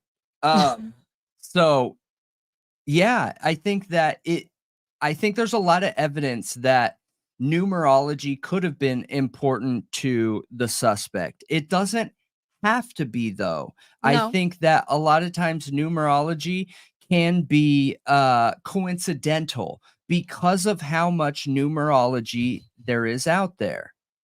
You know what I mean? Yeah. I think it was important. It's you know, on our Northeast slasher video, we showed there's so many crimes that happen on the 13th. Like There even is. the Watts case happened on the 13th. Like I started realizing after that, like, man, how many cases happen on the 13th? Like it's kind of crazy. Yeah, I think there's some tin hat theories out there that could make sense. And I have this theory out there that Yep, exactly. That too. it's gonna go super tin hat on you guys. Kind of, but not really. So I have this theory that science just hasn't caught up to the rest of the universe. And I think that there are a lot of ideas and things out there that follow like a natural flow and order of things. And I think that the way that our number system works could line up with a lot of the natural order of things. And those ideas are not conducive to our current science, our mainstream science. So I think a lot of times the numerology aspects of any situation gets overlooked. I don't think there's any like voodoo about it or any weird, creepy magic or anything like that. I think it's just the order of the world. You know what I mean? I don't think the fact that it wasn't Friday matters. I think the 13th is Also, what. spirit box as a witness. Yeah, there you go. That would be super funny. It would be great. Oh, not in this case, but like it would in be general, that comedy would be gold. really funny. Like they should do an SNL skit of the Kohberger court hearing and call T-Rev Spirit Box. Yeah. To the stand. People would hate that though. They would take such offense to that. So funny. Yeah, it would. But people would take offense to that. No, you're right. They would. So, yeah, that's my personal belief. And it can feel really tin hat, but I just think that science has a specific way of looking at things, and a lot of times that kind of stuff gets missed and overlooked. And based on an exterior view of the situation, there's clearly some numerology connections here. Whether it's intentional or not, I don't know. And it doesn't change that this was a heinous crime. Somebody committed it. And whether there was intentional choosing to do this crime on a specific day or not, like we still have to convict whoever did this. Yeah. You know what I mean? So for me, like we can get into that tin hat aspect, but there's still a crime that needs to be solved regardless of the numbers. Yeah, it's just really weird. 1122 King Road. The date is the 11th month of the 22nd year. There's a lot of oddities there. There's a lot. Yeah. But then if numerology is at play, why pick 4? Why not pick 1 or 3 or maybe there was supposed to be 3. Like we've said from the beginning. When you're looking at some of these numerology Wait aspects, a minute. What if it was you've got to look at other variables too, because numerology can so easily be slided one way or the other. Okay. If you add 1122 all together, it makes 6. There's 6 people in the house. Yep. What if it was meant to be all 6, but for some reason it ended up not being all 6 because one person was awake and yelled, "Shut up the stairs." Would and that they have prevented though? Maybe they thought, oh, 911 could be being called right now, so I better get out of here. Maybe they thought everyone would be drunk and asleep. Yeah. That's definitely a good theory. That yelling up the stairs saved them. I think so. A few people were talking about Reddit. I just forgot to post our Reddit earlier, so I just posted that in the chat, you guys. It's yeah, one day off Reddit. from his birthday. And shout out to the Bryan Kohberger Moscow group. That it's an incredible group of people. So I know we gave him a shout out last time. You got to share it if you're trying to share it. I don't know if you are. Nope. Okay. But I will post that. Yeah, I know Drip Drop talks about numerology a little bit. It's weird. It's weird. What? The numerology is weird. Even if you think it's not important or it's really tin hat, it's strange. Of course it's regardless. strange. And Of it course could it's strange. it Yeah. could be important to the killer, which would make it important to the investigation. Like, my mind kind of goes back to the Zodiac killer a little bit, Yep. you know?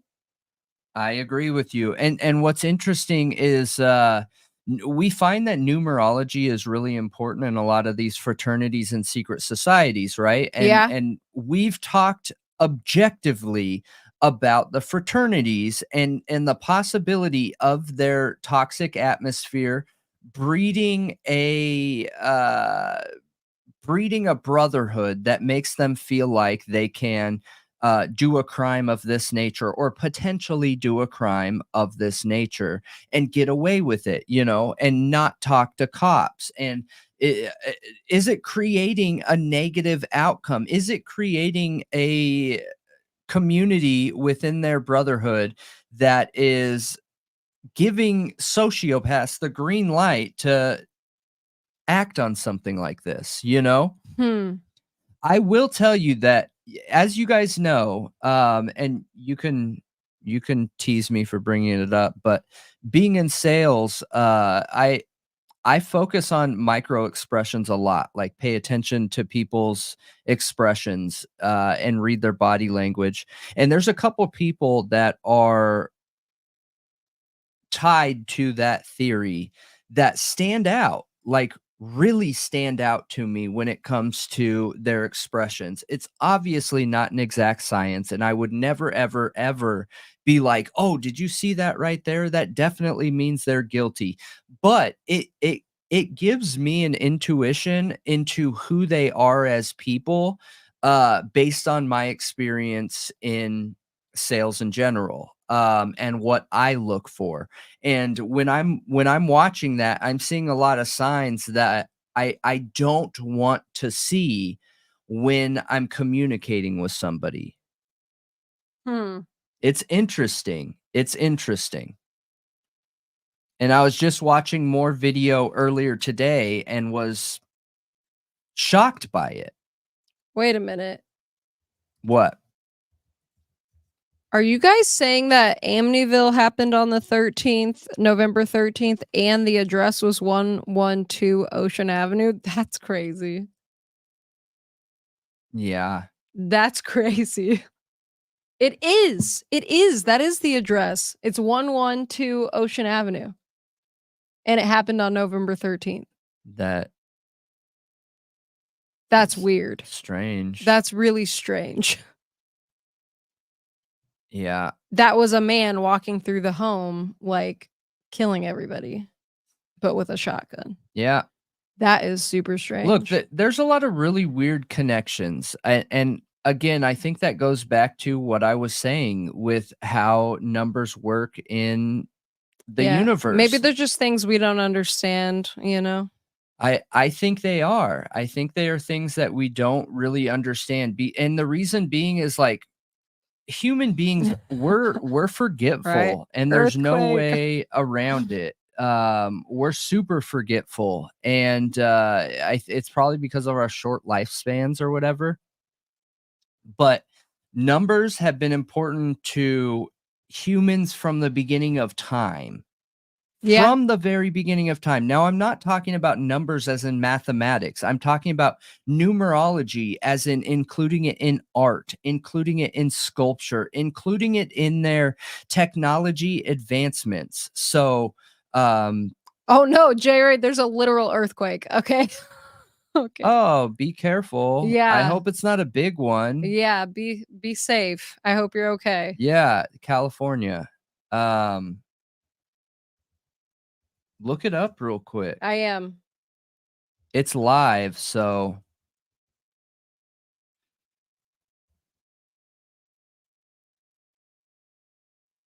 yeah, earthquakes are scary, you guys. If you've never been in an earthquake, they're very scary. They catch you off guard, obviously. You're not ready for them ever. And there are a whole bunch of different kinds of earthquakes. There's It's rolling earthquakes. There are 3.3. Yeah. Okay, yeah, but how close to the surface that matters, does it say? Uh Where would it say that? No. Yeah, I've been in a really bad earthquake when I lived in San Diego in the 90s, and it was Yeah, terrifying. 3.3 isn't horrible, but No. you definitely feel it Yeah. for sure. Yeah. No, I don't see that. It says it's a mile from Fullerton, but that's it. Yeah. Yeah. It matters how deep it is and things like that. I would say the craziest one that I felt was I don't know if you guys remember this, but there was an earthquake that split the ground in half in Mexico for like 15 Look. miles, and it created it. An hour ago, there was a 5.8 in Mexico Oh, City. yeah, so that's probably a reaction of that. Yep. Yep. But there was an earthquake on Easter, you guys, a while ago, and it caused a massive ravine in Whoa. Mexico, and it for like 10 miles this ravine opened up and sucked in cars, and it was like 50 feet deep in some areas. But that earthquake was a weird rolling earthquake, like not a roll. Like you'll get earthquakes that literally roll and they will roll across the ground, but this one was like it went in a circle, like you're mixing a dish. And it threw me off so bad. I felt like I was gonna fall over. I was standing up working on a computer, not sitting, and it threw off my balance. It threw off everything. Made me feel like I was gonna fall over. It was really weird. It is weird. My dad threw me under the kitchen table when the earthquake started, and then he like braced himself in the door frame, and I remember it very well. And I wasn't very old in the 90s, but I was alive. But I was pretty little. I think when that earthquake hit, I think I was only like 4 maybe years old, but I remember it very well because it was terrifying. Yeah. That is strange. And what's up, occult rejects? We are going to set something up. This month's going to be rough if we're going to try and do something This month is going to be rough.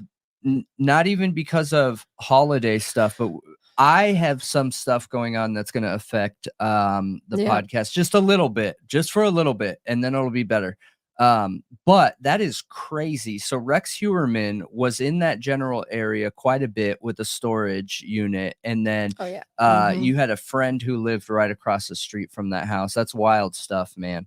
You know, in major areas of crime, there is a statistic. There's a percentage out there that shows that has a certain percentage more likely to have another violent crime happen there again. I don't remember what it is. I know that I've looked into it before and it blew my mind. So it must have been upwards of 20-30% to have a repeat violent crime. Yeah. No, Elliot, I wasn't talking about that earthquake in 1994. It happened a few years later after that. What? I don't know if he's talking about me. Oh, is she? Gotcha. Yeah. Yeah, yeah.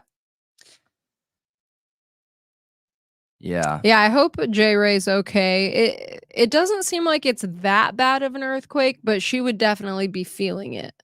Yeah. It would be rattling her house for Mhm. sure. I mean, depending on where she lives. It's working up the coast essentially. So.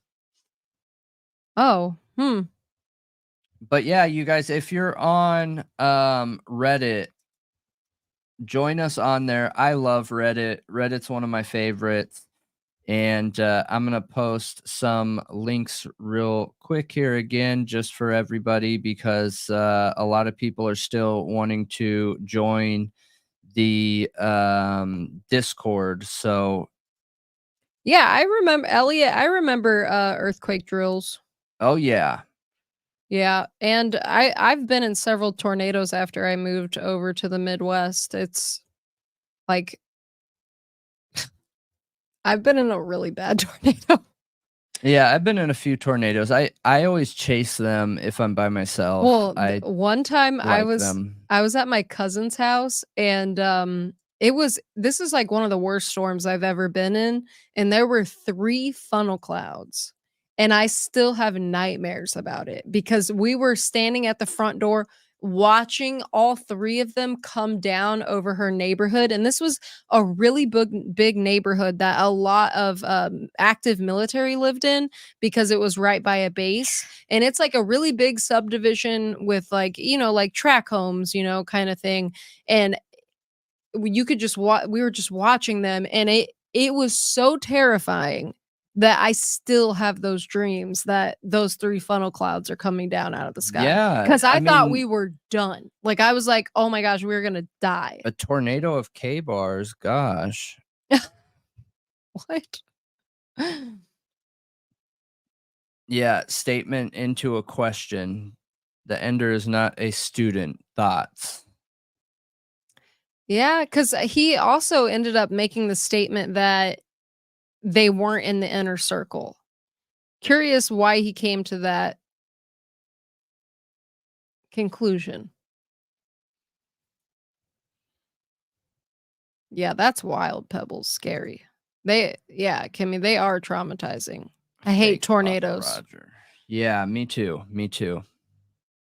You chase them. You're not traumatized by them at all. No, I was responding to a question. Oh. But yeah, no, I like tornadoes, but okay.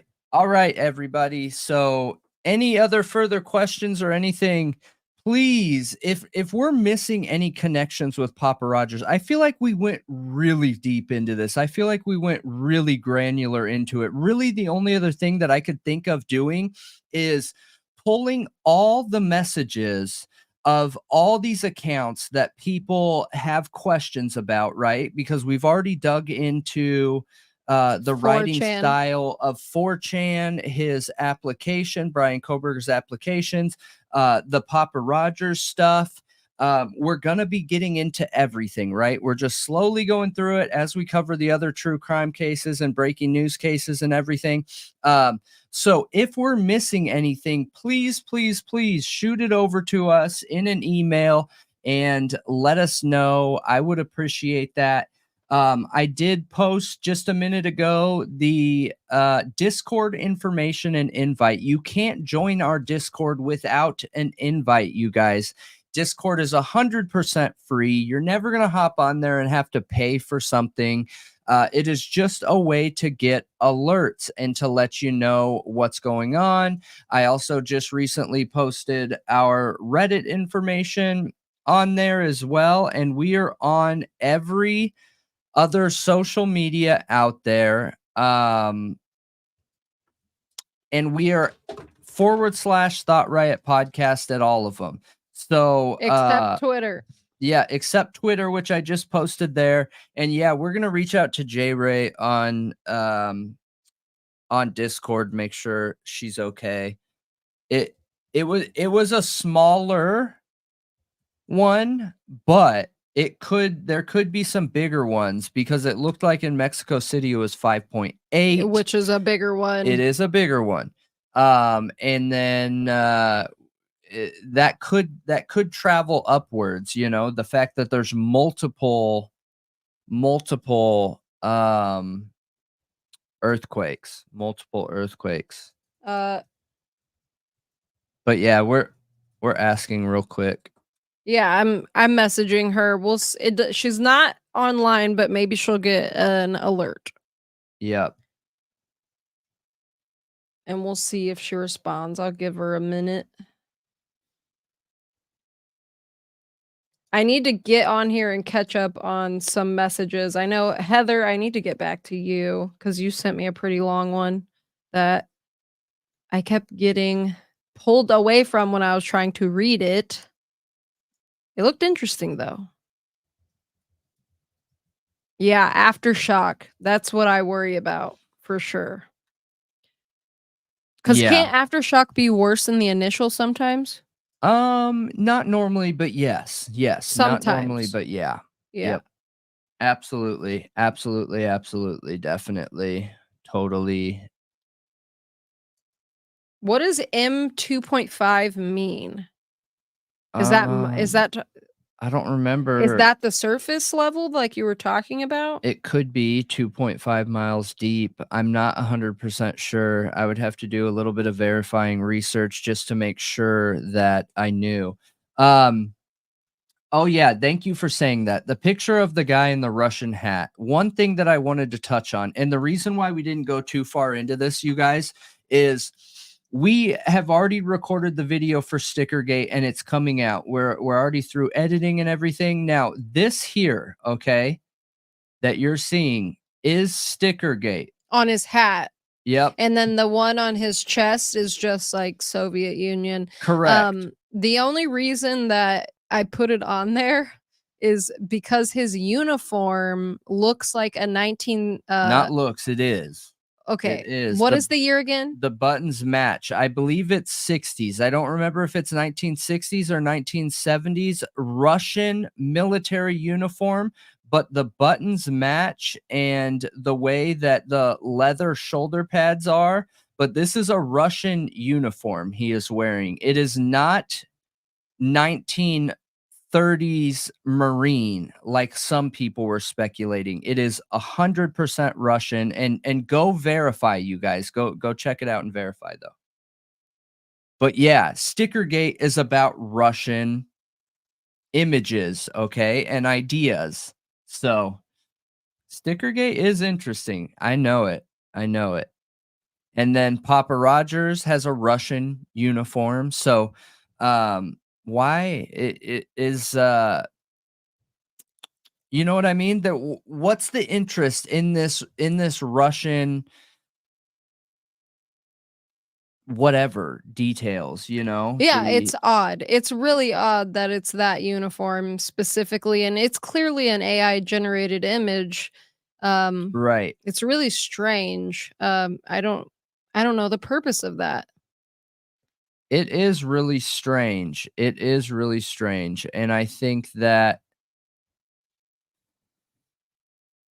I don't know, it oddly resembles Kohberger.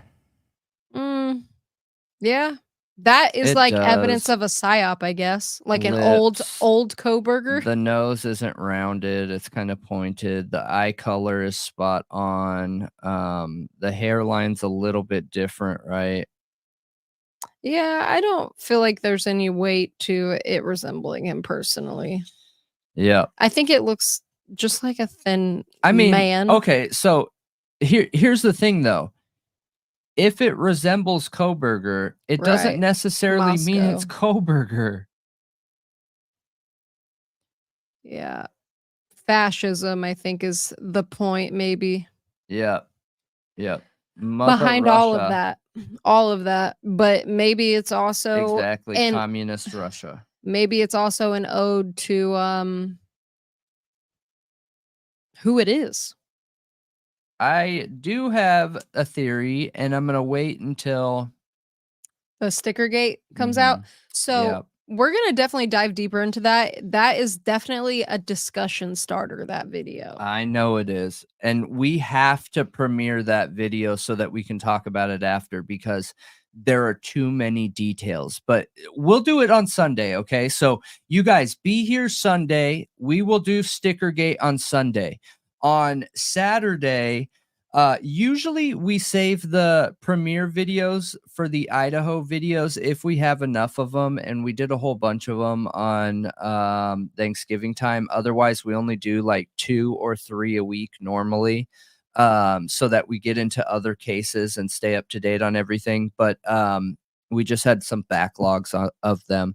But we will do Stickergate on Sunday, and then on Saturday, I am also dropping an Idaho for it is a PCA read through because people have asked us to do a read through of the PCA.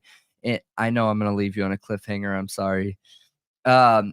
So people have asked us to do a read through of the PCA. So we did it. And I made a visual read through of the PCA. So people that want to just listen to the audio version of it, okay, you could just listen to the audio without watching it. People that are visual learners, I included a visual image as we're reading through the entire PCA. So it should be interesting in there just to have in the back burner, in case somebody is more of an audio learner. Because we make content that's going to help our community. Not only stuff we enjoy doing, but we work for you guys is the way that we look at it. So if we can make a video that's going to help you in some way, then we're going to make it. We're going to touch on it, and we love input. So Yeah, for sure.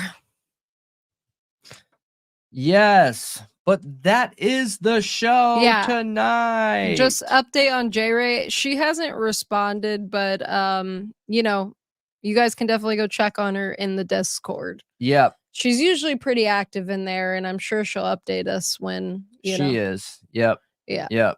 But we asked, and we'll keep a close eye. Make sure you guys go check us out on all of our podcast platforms. Remember, so big shout out is we are top 15% watched globally in Spotify, which is massive, you guys, for Thought Riot, the True Crime and Criminal Culture podcast. We are top 10% in Apple. So we've made a ton of improvement. And it's all thanks to you guys. It's been super successful.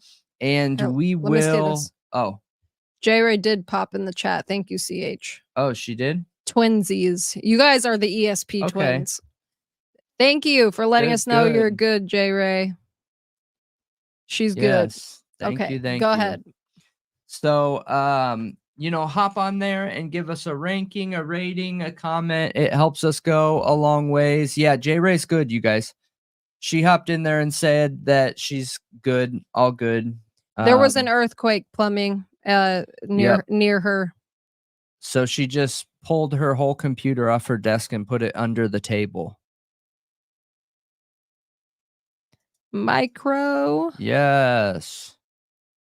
Why'd you say micro?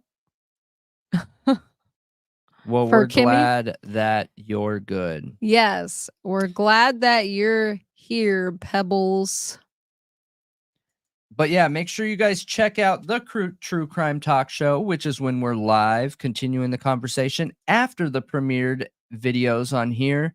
And we appreciate all of you for being here. I feel like this one we dug really deep, and we're talking specifically and granular about every single little detail that we could have about these messages. And we are no closer to the truth, you guys, unfortunately. But I think that there is some very good arguments there that it could be law enforcement. And I'm not offended by it. I would be stoked if it's law enforcement trying to do their job. I think there is evidence there that it could be Bryan Kohberger. But that's an easy proof. So they could just pull IPs and draw a connection to that account. So I'm excited to see one day if it is Bryan Kohberger, or could it be a local that is tied to organizations that have an affinity to Russian symbols. I don't know, but we'll find out Sunday. Maybe it's a hacker. Yeah. Maybe. Thank you for gifting a membership, Pebbles. We appreciate that. And congratulations to who got it. Welcome. And thanks for being here, everybody. You guys have great input. Great thought rioting in the chat. I don't stand in doorways. I put my head in ovens. Yeah. So yeah, obviously joking. A great weekend. We'll see you on Sunday night at 9 p.m. Central Standard Time. And yeah, have a good one. Stay safe out there. See you guys later. Go away, booger eating trolls, except for Pappa Troll. He's cool. The True Crime Talk Show. by Thought Riot Podcast, and we are out.